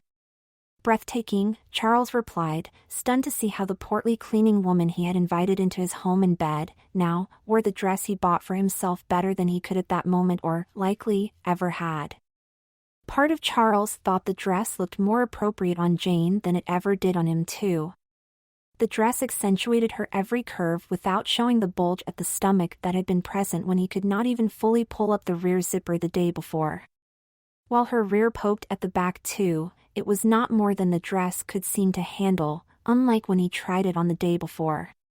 Charles's eyes darted down from Jane's dress to the 3-inch heel black sandals with a T-strap and an ankle strap that had been resting on the floor at the bottom of his closet. Jane noticed his glance and asked, "Do you like?" "I always loved them," Charles replied. "I was surprised that they fit me so well, but since I've lost some weight, your shoes fit me a lot better." Charles nodded, knowing how snug his pumps and sandals in the closet fit him when he tried them on the day before and how much easier his feet now slipped into Jane's flat shoes than his heels. "You don't mind, do you?" Jane asked. No.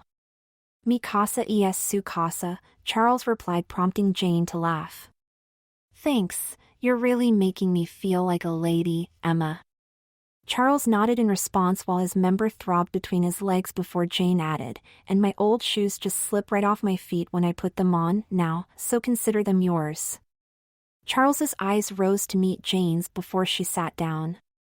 Charles then took his customary place at the table. Charles noticed Jane's hand reaching for the serving spoon, prompting him to almost instinctively snatch it away so that he could serve her. Jane's hand continued towards the spoon and came to a rest on Charles's hand. Charles was surprised by how smooth her hand had become. He remembered the rough calluses that had been on her hands before she slowly reduced her hours working around the home. Now, they were largely as smooth as his had ever been and were much softer given the lotion she rubbed them with constantly. The feeling of her hand aroused Charles while she let her hand linger on his for a few moments. As Jane moved her hand away from his, she said, "How silly of me. I shouldn't be trying to take your place." Charles blushed as he took the serving spoon and placed the food onto Jane's dish before he sat down and served himself. As Jane took a bite of the meal he placed in front of her, she moaned before she said, "This is so good, Emma." "Thank you," Charles replied, thrilled by her satisfaction with the meal and excited by her moan. "It's just so wonderful," Jane added before she reached across the table and caressed his hand. Charles blushed in response before he used his other hand to brush away the sweat that was forming on his brow. "What's wrong, Emma?"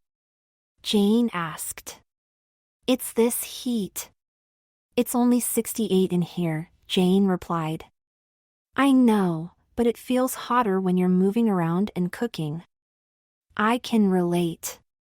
"I used to be in your shoes," Jane replied with a laugh. Charles squirmed, turned on by her comment before he managed to muster the courage to say, "You said used to." "Well, I haven't worn those shoes in a while." "If the shoe doesn't fit, you know," Jane countered. "That's just it.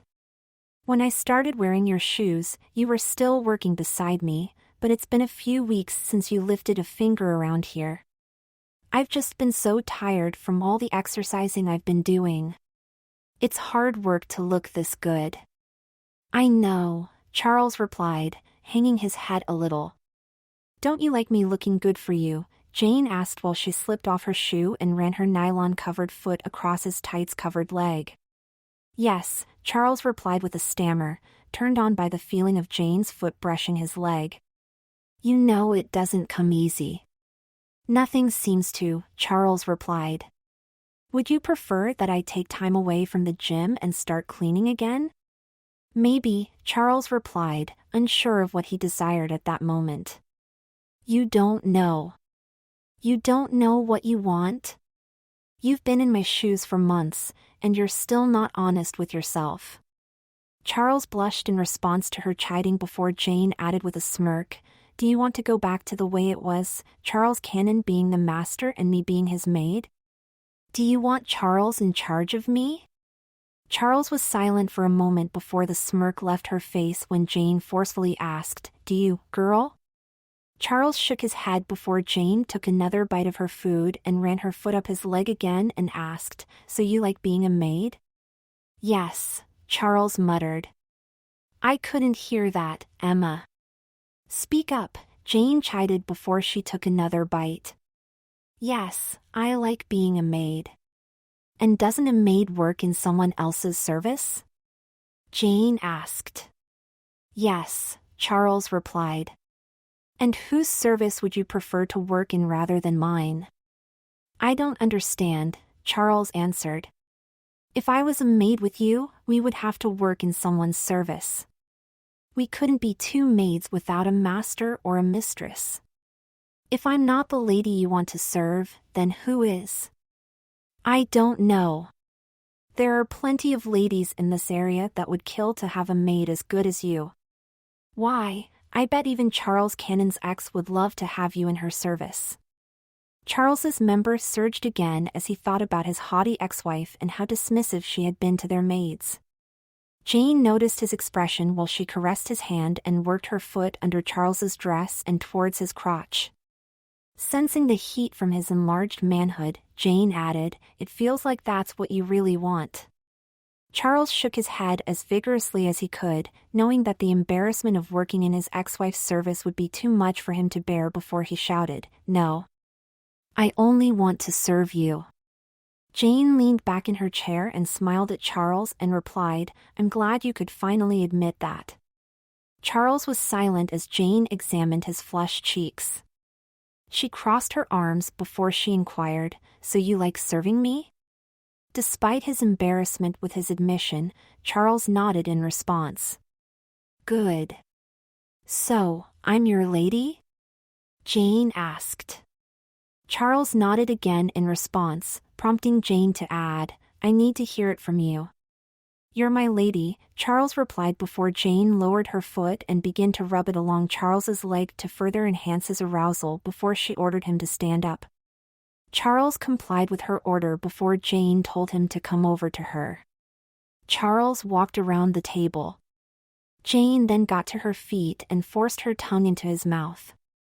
Charles squirmed while Jane's slender hands caressed his chubby body before she let her fingers briefly touch the tip of Charles's hardened member. Charles blushed as Jane released him from her grip. Jane grinned for a moment before she struck a strong tone and said, "Clear the table, Emma, and bring out the dessert I bought this afternoon."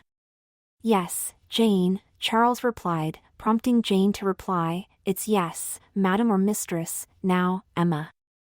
As his straining manhood wiggled within his tights, Charles nodded before he replied, "Yes, madam." Charles began to clear the table while Jane went into the living room to await her dessert. Charles scurried about the dining room and kitchen as he cleaned the plates, cutlery, pots and pans and put them away. When he finished, Charles looked at the bakery box on the counter and brought it to the table. He made Jane a cup of coffee the way she liked before he made himself a cup as well. He placed the cups on the table and walked towards the living room. Placing his hands to his sides as he entered the room, Charles looked at Jane and said, "Madam, dessert is served." Jane gave him an approving nod while she got to her feet. As Jane got to her high-heeled feet, Charles realized that there was no game that she was playing with him. Charles felt in his heart that Jane had become his mistress and the lady of the home. Jane the maid was gone, replaced by the woman he had become. Subserviently following Jane to the table, Charles wondered if this had always been his proper place. Doubts lingered in his mind about everything he had been before Jane came into his life. Charles struggled with his conclusion that he was finally where he was supposed to be in body and mind his whole life. Jane gave the table a strange look before she turned towards Charles to ask, "Where's the other box?" "What other box?" Charles asked. "The one in the fridge." "I didn't know." "Now, you do. So get going, girl," Jane chided. Charles nodded, scurrying towards the kitchen, unsure of why Jane's condescending tone was making him so aroused. He took the box out of the refrigerator, opened it and stared at the cheesecake.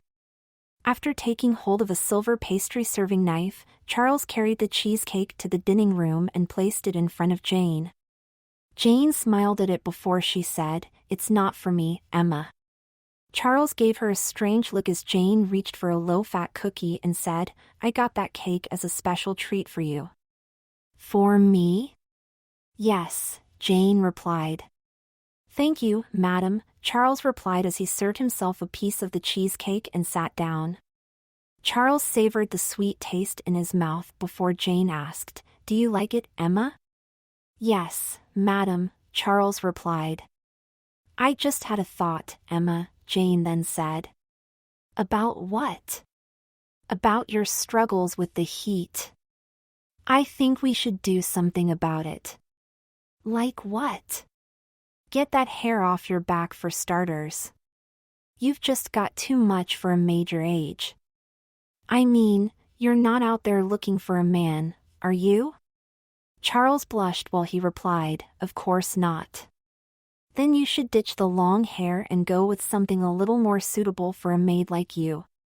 Yes, madam, Charles replied. Smiling at his subservience, Jane then added, I'll get you the number of this girl I used to go to. Is she good? If by good, you mean cheap, then yes. She's nothing special in the haircutting department. She's a cleaner, just like you, but she cuts a lot of girls' hair who can't afford to go to a salon. Charles nodded in response before he said, Please make me an appointment, madam. Jane laughed while she replied, There are no real appointments with Paula, but I'll see what I can do. It'll be good for you. It'll allow one of us to really look like who we're supposed to be. What do you mean, madam? Charles asked. You'll look like the maid you are when she's done with you. But what about you?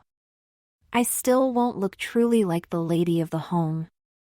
I don't understand, madam, you're beautiful and elegant and... I'm wrinkled, Emma. Look at me.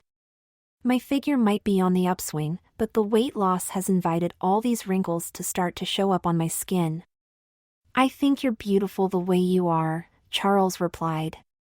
Jane nodded and smiled as she stroked Charles's hand before she said, Thank you, but I just don't share your opinion. I don't look as good as the other ladies my age. They all had plastic surgery, Charles countered. Is that the answer? Jane asked with a smile. Charles hemmed and hawed before Jane added, My trainer recommended the natural lift. What's that? Charles asked. It's like a facelift. Like a facelift? What's like a facelift? It's a mix of Botox, other injections and removal of the fat along the neck and jowl. So they're injecting with you poison and doing surgery. What exactly is natural about that? Charles inquired. It's more natural than a real facelift. I think that's the reason for the name. It's also a much shorter recovery time. I don't think you need it. Jane shook her head while she replied, I just want to feel good about myself once before I die. Charles was shocked by Jane's response. He could not believe that she could not see the strong, beautiful woman he saw. Stunned by Jane's self-perception, Charles shook his head while he replied, If you want to get it, go ahead, madam. Jane smiled in response as she stood up, leaned across the table and kissed Charles deeply. Charles panted as he ran the vacuum over the floors once more. While the floors were hardly walked upon, he wanted everything to be pristine the moment that Jane returned to the penthouse. Jane's absence during her surgery and recovery drained Charles. He hated being away from her. He tried to occupy his time by cleaning and re-cleaning every inch of the penthouse to make up for her absence. As isolated as Charles was used to being, he had never felt so alone. There was always someone with him, first his parents, then his ex-wife and, finally, Jane. For the first time in his life, Charles ventured into public just to see other people. He used his time to take care of simple tasks, such as food shopping. Charles was sure that Jane was going to be happy to hear that he could now take care of such public tasks on his own. Charles did little socializing on his trips though. The brief words he exchanged rarely ventured beyond more than a request for a specific item or an obligatory salutation with a cashier. The people he encountered were largely indifferent to him, and he did not draw attention to himself, given his unfashionable, utilitarian style of dress and dowdy appearance. Charles felt largely invisible while he watched beautiful girls walking down the street who would have never given him the time of the day at any point in his life, unless they saw Charles Cannon's bank account. Charles was excited to be getting the woman he had grown to adore back into his life. He felt the need to serve someone, and Jane was the one person he wanted to be in service to more than any other. The realization of how strange that compulsion should have struck and crossed Charles's mind from time to time while he tidied up the penthouse. Charles knew that he had been spent his entire life being served by others. He was taught, from a young age, that it was his lot in life. The idea that he could feel more at ease in service to another would have been sacrilege to his mother, as Charles well knew. After Charles shut off the vacuum, he put it away and walked towards the bathroom. His soft-soled canvas flats made little sound on the hard floors of the penthouse despite the weight of his body as he walked down the hallway. While Charles's weight had leveled off, he still struggled each morning to fit into the dresses that Jane had brought with her when she moved into the penthouse.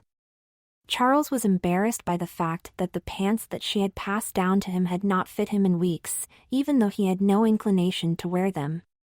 After relieving himself, Charles washed his hands and walked towards the kitchen. As he moved towards it, he heard sounds coming from beyond the front door of the penthouse. Charles walked towards the door and recognized Jane's voice. A smile came across his face while he struggled to contain his excitement about her return. Charles stood facing the door with his arms hanging by his sides and his hands cupped in front of his body.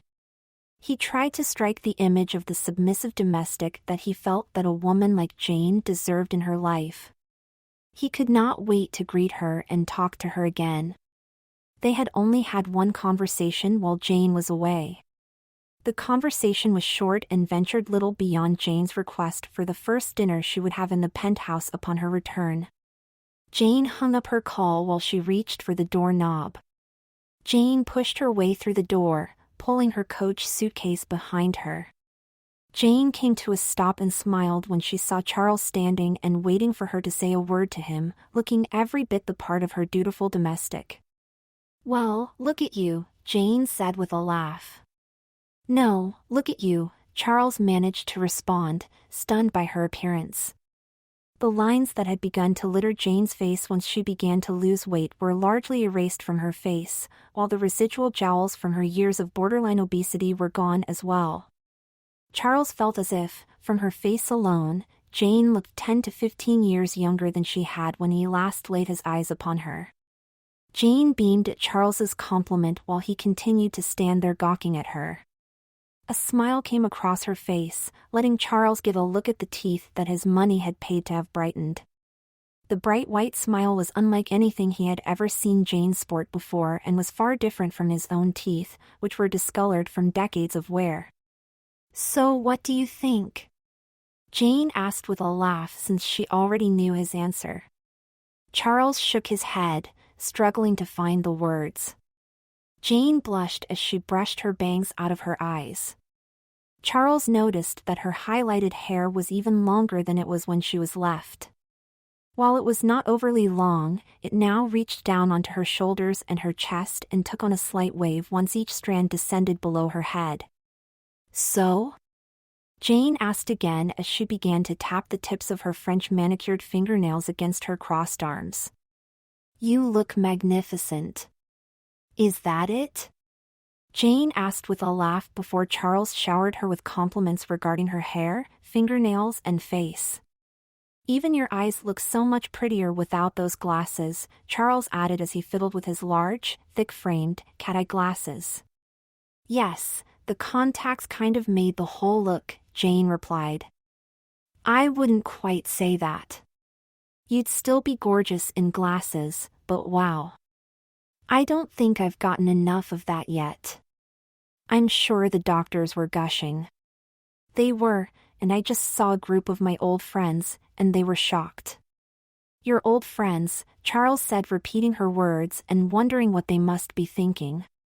Yes, they were surprised, but they were surprised when I started wearing nice things and losing weight too. "They must be so jealous of you." "I would hope not, but you know how girls get." Charles nodded before he said, "Do they know the truth? Do they know about you? Is that what you're asking?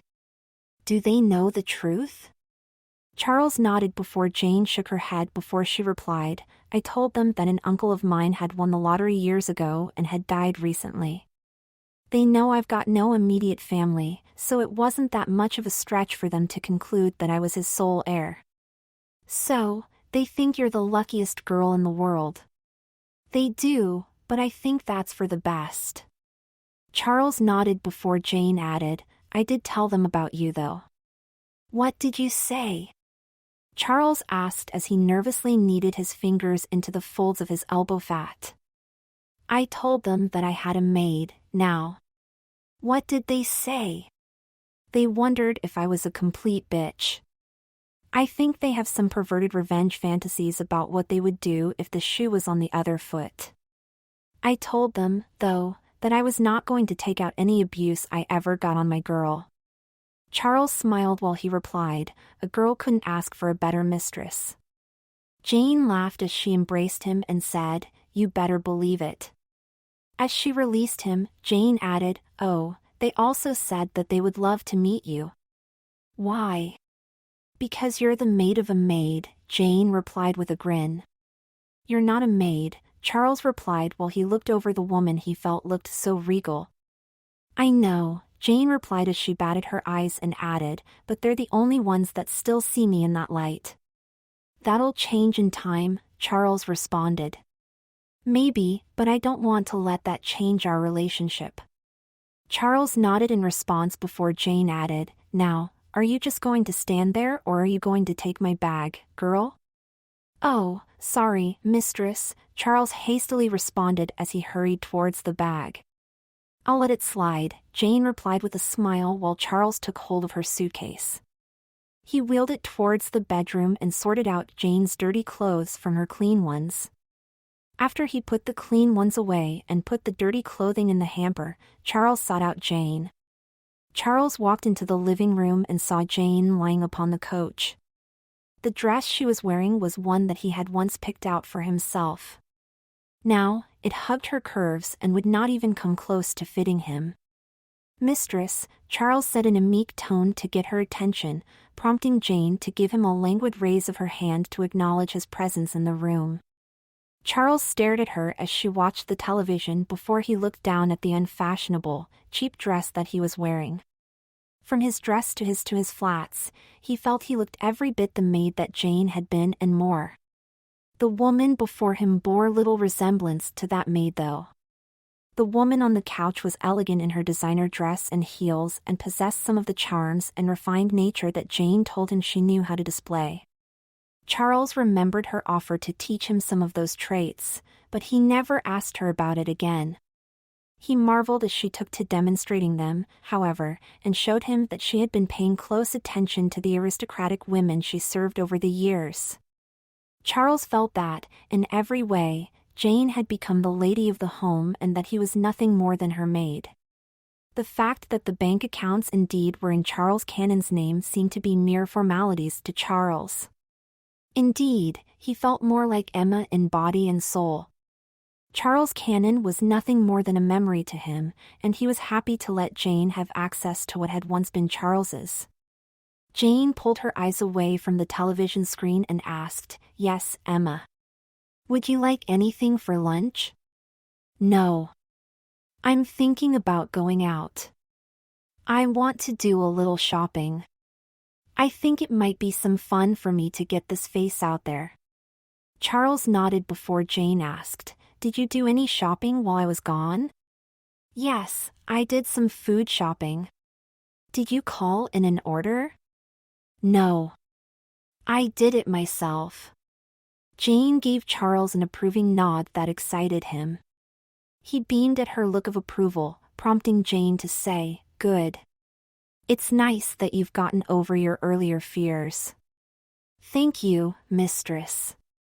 "You're welcome, but I think that if you're going to go out dressed like that, you should look the part."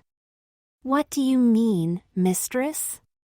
Charles asked, confused since he felt that he looked, unmistakably, like a lower-class maid.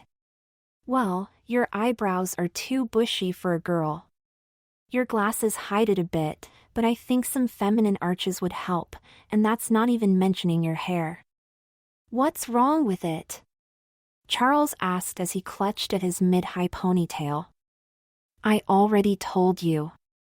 It's too long for a girl your age. I thought maybe you'd get it cut while I was gone. I left Paula's number out for you for a reason. I didn't know if you wanted me to call her.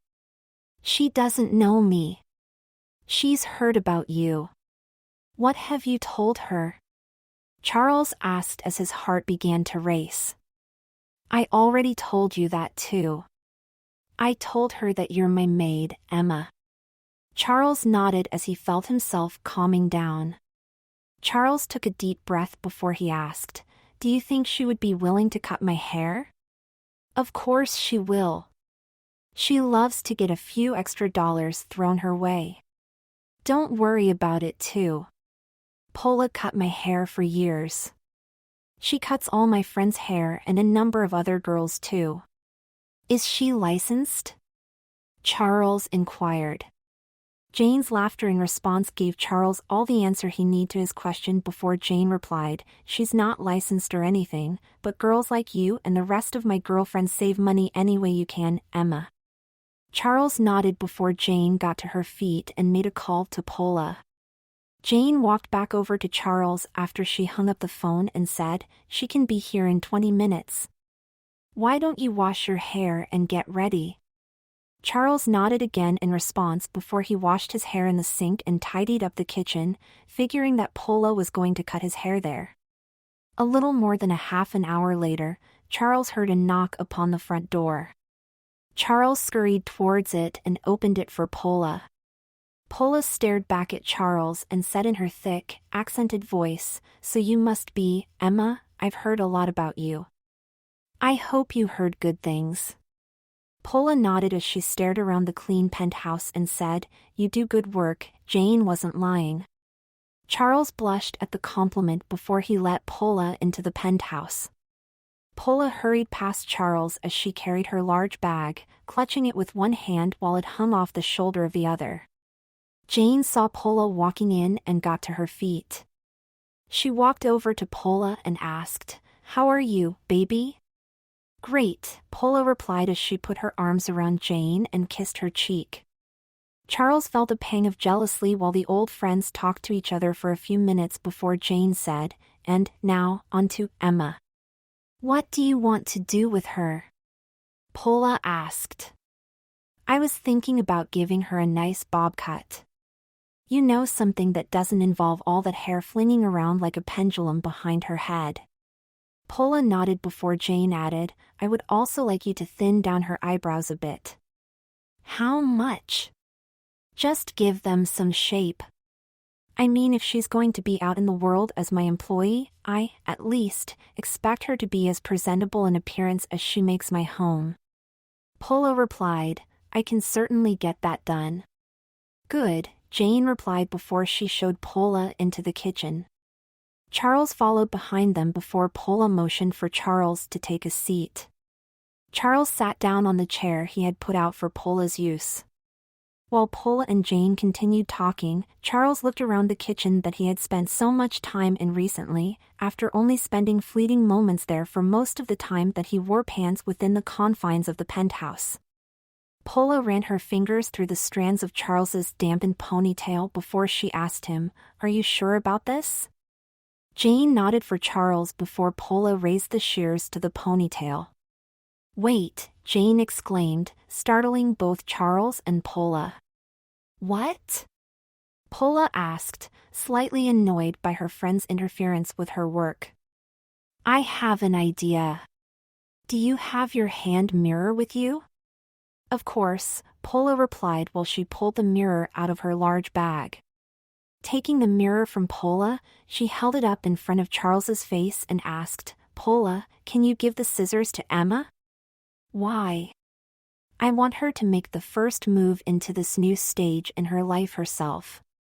Paula gave her a strange look before she replied, It's just a haircut, Jane. To you, maybe, but not to Emma. Emma's always had long hair and, now, she's going to a haircut more appropriate for a woman of her age and status. Charles blushed at her words, which excited him more than he would ever bring himself to admit. Paula, however, gave Jane a glare as she said, Watch it, baby. If you turn into a pompous, condescending princess bitch on me, I'm getting out of here. Jane laughed while she replied, It's nothing like that. I'll take the scissors, Charles interjected as he raised his hand. Paula handed the scissors to them. Charles clutched his ponytail with his left hand while he moved the scissors towards it. Charles looked in the mirror before he stared up at Jane's face. He knew that his hair was the last part of him that still looked like it did when Jane entered his life. It was also the only part of either of their bodies that was unchanged in some way by what had happened since Jane stumbled upon him in heels for the first time. By snipping the ponytail, Charles felt as if he was making one final break with his past. As Jane was insisting he do it himself, Charles realized that she grasped the significance of the moment to him as well. Charles swallowed hard as he made the first snip. He kept cutting it until the long ponytail fell to the floor, still held together by a simple, black hair tie.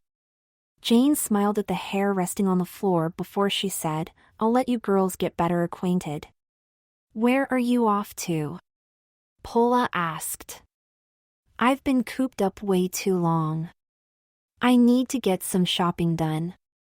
"Lucky bitch," Paula replied with a laugh as she tried to conceal the hint of jealousy in her voice. Jane nodded before she asked, "Can you take Emma out and show her around? She's still new to the city." "I'd be happy to," Paula replied as Jane paid her for the haircut. "This is too much," Paula countered as she counted the money Jane handed her. "I'm just giving you a little extra spending money for being nice enough to take Emma out." "I don't need your charity," Paula retorted. "Just take the gift, Apollonia," Jane responded with a huff, using Paula's full first name, before she shook her head. Paula glared at her, while Jane collected her designer leather purse and walked out of the door. Paula kept shaking her head as she started to cut Charles's hair and made small talk with him about how it was to work for Jane. Paula was surprised by how enamored Charles was with her friend.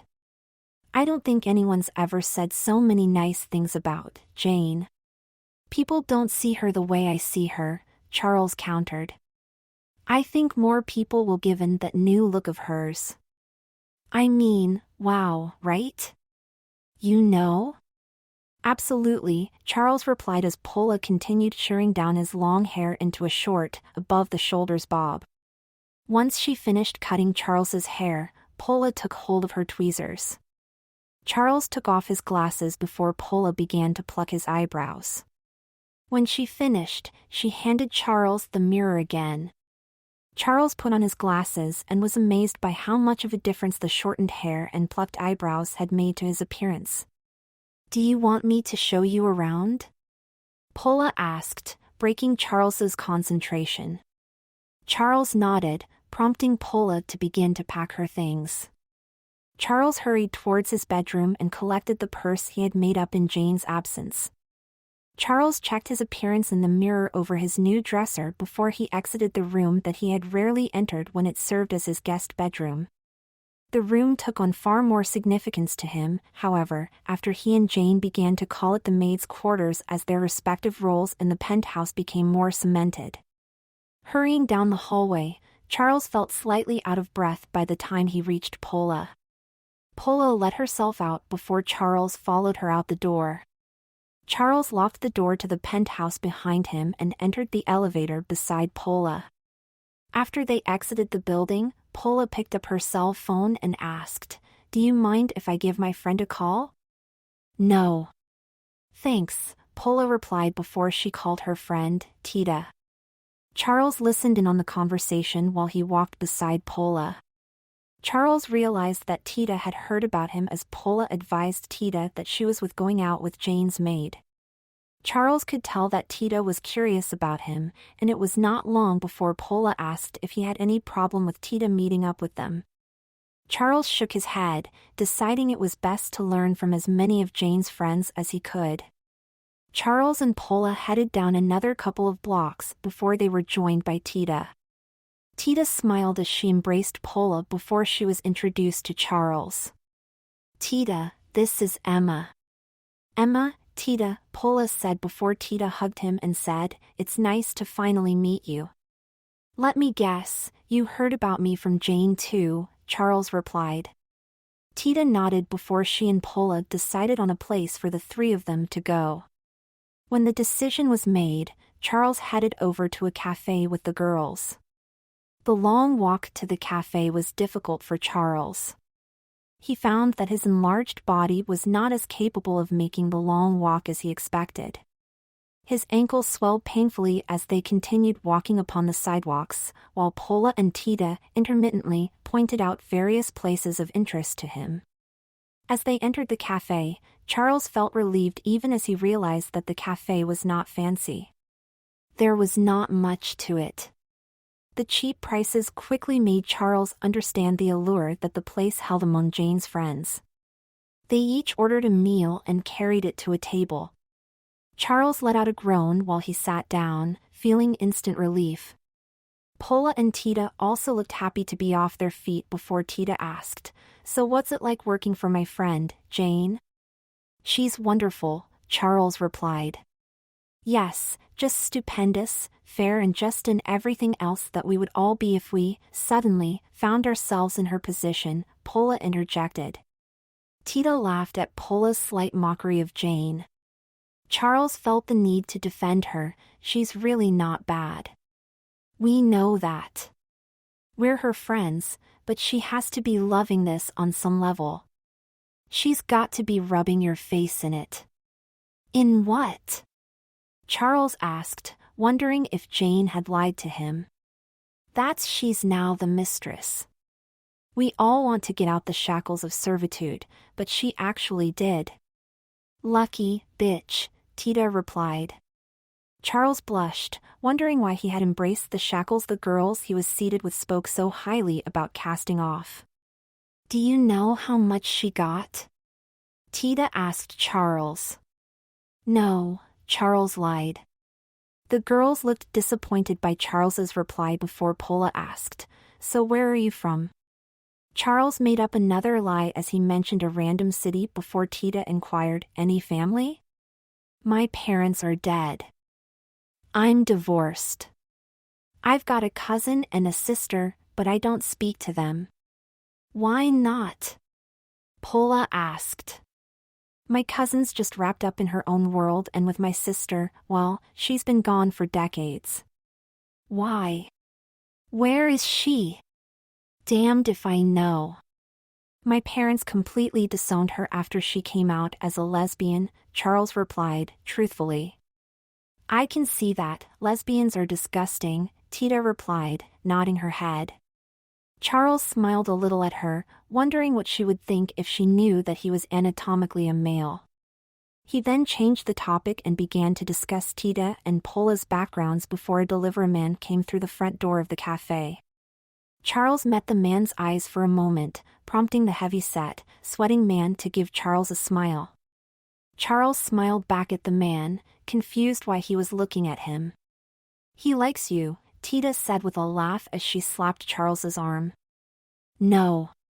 You've got to be mistaken," Charles replied nervously while the man made his delivery. After the cafe workers signed it, the man started back towards the front door. He came to a stop when he looked into Charles's eyes. "Do I know you from somewhere?" the man asked. Charles shook his head. The man shrugged as he said, "I thought I saw your pretty face somewhere before." "Maybe you did, but you didn't say hi," Charles replied. "I'm saying it, now, then. Hey, how are you, miss?" "Good," Charles replied, confused why the man was still giving him attention. The man offered his name before Charles gave his. As the man continued talking to him, Charles squirmed in his seat, realizing that the man was flirting with him. Charles was surprised by it, but he did not want it to stop. While women had shown interest in him in the past, each had known about his personal fortune. This man, however, was seeing him as an overweight woman adorned in cheap clothing. That another person seemed to be attracted to him for some reason involving solely him was a first for Charles. No woman or man had ever shown as genuine an interest in him as the delivery man seemed to be showing him. Charles flirted back with the delivery man, unsure if he wanted to lead the man on. Fantasies about dating the heavy, lower-class man filled his head. The daydreams prompted Charles to wonder what his mother would think about the whole thing, especially since she had cajoled him into marrying a rich woman for whom he had no affection. "We can't fail with both our kids," Charles remembered his mother admonishing him while she berated him into proposing to Lynn. The importance of keeping up appearances for his mother was never lost on Charles. He knew that she had to be rolling over in her grave that her son was now divorced from the woman she had forced upon him and was flirting with a poor man in a public place. The man gave Charles his number after Charles refused to give the man his, despite his repeated requests and Tita and Pola's pushing him to do so as well. Charles said goodbye to the deliveryman before he finished his meal with the girls. The girls then said goodbye to Charles and told him that they would meet up with him again while Charles exchanged phone numbers with them. After saying his goodbyes, Charles started to walk back towards his home. As Charles walked down the street, he reached into his pocketbook and counted the money he had on him.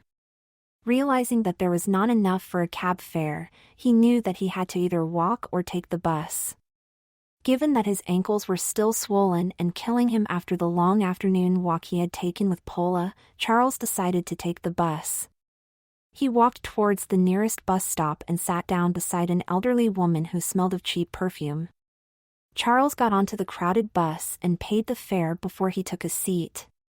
He soon noticed that most of the riders were wearing cheap clothing that was not much different from his.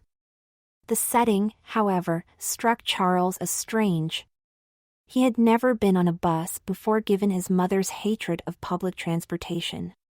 He grew more relaxed, however, as the bus continued to make its way down the crowded streets. Once the bus came as close as it would to his address, Charles got off and made the mile-long walk to his building. While Charles made the walk, he felt a growing sense of weariness overtaking his tired body. Upon reaching his building, Charles swiped his key card and entered it. The doorman, who had occasionally seen Charles as a man, had taken to recognizing him as a woman. Charles wondered if he ever connected Charles Cannon to Emma, but the doorman never mentioned it. "Say hello to Jane for me," the doorman said while Charles walked by with a smile before he responded, "Will do, Rich." "Did you get a haircut?" Rich asked. "Yup," was all Charles replied while he made his way through the lobby. Charles headed for the elevator and pressed the button for his floor. He felt that it was strange to be returning to the penthouse after his day at the no-frills places that Pola and Tita had shown him all afternoon, but he knew he had to prepare Jane's homecoming dinner. Charles rested against the rear wall of the elevator as the weariness from his day was catching up to him. He exited the elevator on his floor and unlocked the penthouse door. Pushing his way through the door, Charles heard Jane call out, "Emma, is that you?" "Yes, mistress," Charles responded while he moved towards the living room. Charles walked into the living room and found Jane strewn out upon the couch again. Charles looked at her for a second while Jane wiggled her polished toes before she raised her hand and said, "Please start making dinner, Emma. I'm famished." "Hard day?" "Hardly," Jane replied with a laugh before she added, "Why don't you get dinner started, and I'll go show you what I bought as my post-op gift to myself." "So, I'll take it you're feeling better about yourself," Charles said. "The best I ever felt," Jane replied before she scurried off to the master bedroom. Charles lumbered into the kitchen on his tired legs. He groaned as he bent down to fetch a pan from a cabinet before he began to start preparing Jane's meal. After a few minutes, Charles heard Jane say, "Emma, please come out here and take a look at this." "Yes, mistress," Charles replied before he washed his hands and walked into the hallway. Charles came to a stop as he looked over Jane as she stood before him dressed in a black, long-sleeved, embroidered stretch tulle dress. Jane flipped her hands out to the side while she walked towards Charles in regal steps as she basked in his admiration of her elegant appearance. Charles heard the sounds of her heels clicking on the floor before him, but he could not tear his eyes away from Jane's body. She came to a stop in front of him and asked, "So what do you think, Emma?" "You look wonderful," Charles replied, barely able to keep himself from pawing at her body. "I never felt so pretty," Jane said as she brushed her right hand across the front of her designer dress. "You look gorgeous," Charles responded before Emma kissed him and forced her tongue deep into his mouth. "Thanks. Wow, just look at us. Aren't we a sight?" Jane asked after their lips parted as she began to stare into the mirror in the hallway before them. "We're just a lady and her maid," Jane continued after a pause to grin. "Yes, madam," Charles replied with a smile before he turned towards the mirror and examined his own face and how it compared to Jane's. Charles was stunned by the differences that now existed between them. While he had noticed the changes that were going on between both of them, he had never stood in front of the mirror beside her and really taken a moment to examine the stark differences that had been taking shape over the prior months. When Jane entered his life, he had been the master and Jane had been the maid. Even when Jane caught en femme for the first time, he was a thin, energetic-looking woman dressed in elegant finery. There was no indication of either the master or lady of the home in his reflection now. Jane's words cut at the delusions he had harbored some nights alone in his maid's quarters that they were at worst equals. Charles knew that there was no doubt who anyone would say was the maid if they walked through the doorway to the penthouse. Charles knew, too, that the elegant dress Jane had found him dressed in months ago was now Jane's as well, given that it no longer fit him. While Jane had always struck him as older-looking, the dye in her hair and the surgical procedures she had undergone made her look more than a decade younger than she was. Charles's own speckled hair, which had been distinguished looking on the head of a gentleman, only served to make the large woman staring back at him in the mirror look older. The cheap, thick-framed glasses resting on his nose did his appearance no favors either, making him look older while Jane's new contacts helped her strike a more stately appearance. Charles gawked at Jane, and all the occasional thoughts he once had about her being not good enough for him seemed foolish. Jane stood beside him with her trim body looking elegant in her expensive dress that showed off just the right amount of her tanned, toned legs. Jane brushed her dark hair away from her eyes while she placed her arm around Charles's broad shoulders. Charles remembered how thin he had been when Jane placed her fat arms around him for the first time, but that was only something he could experience in his memories now. Charles grabbed one of his pudgy arms and peered down at his stocky calves that peeked out from beneath his dress. Jane shot him her whitened smile and hugged him. Charles's member stirred as he smelled the scent of her expensive perfume while she wrapped her slender arms around him and asked, "So what do you think?" "It's a lovely dress," Charles replied before his eyes drifted towards the mirror, and he looked at what appeared to be an elegant middle-aged woman hugging her old maid. Jane's kiss brought Charles back to the moment. As their lips parted, Jane stepped away from him with a smile and left him to linger in front of the mirror for a moment. Examining his reflection, Charles knew that Jane was no longer lucky to have him, he was lucky to have her. Charles was excited by the fact that he was the woman in the mirror, and relieved that Jane seemed to want him in her life. Charles remembered the words he had spoken to her as he looked into the mirror. He had wished that he could be like her and wanted to learn to be her. From the image in the mirror, Charles could only conclude that he had become what Jane had been. Charles's concentration was broken as he heard Jane say, "Emma, be a dear, and fetch me a Diet Coke." "Yes, mistress," Charles replied, feeling a strange contentment with his new station in life.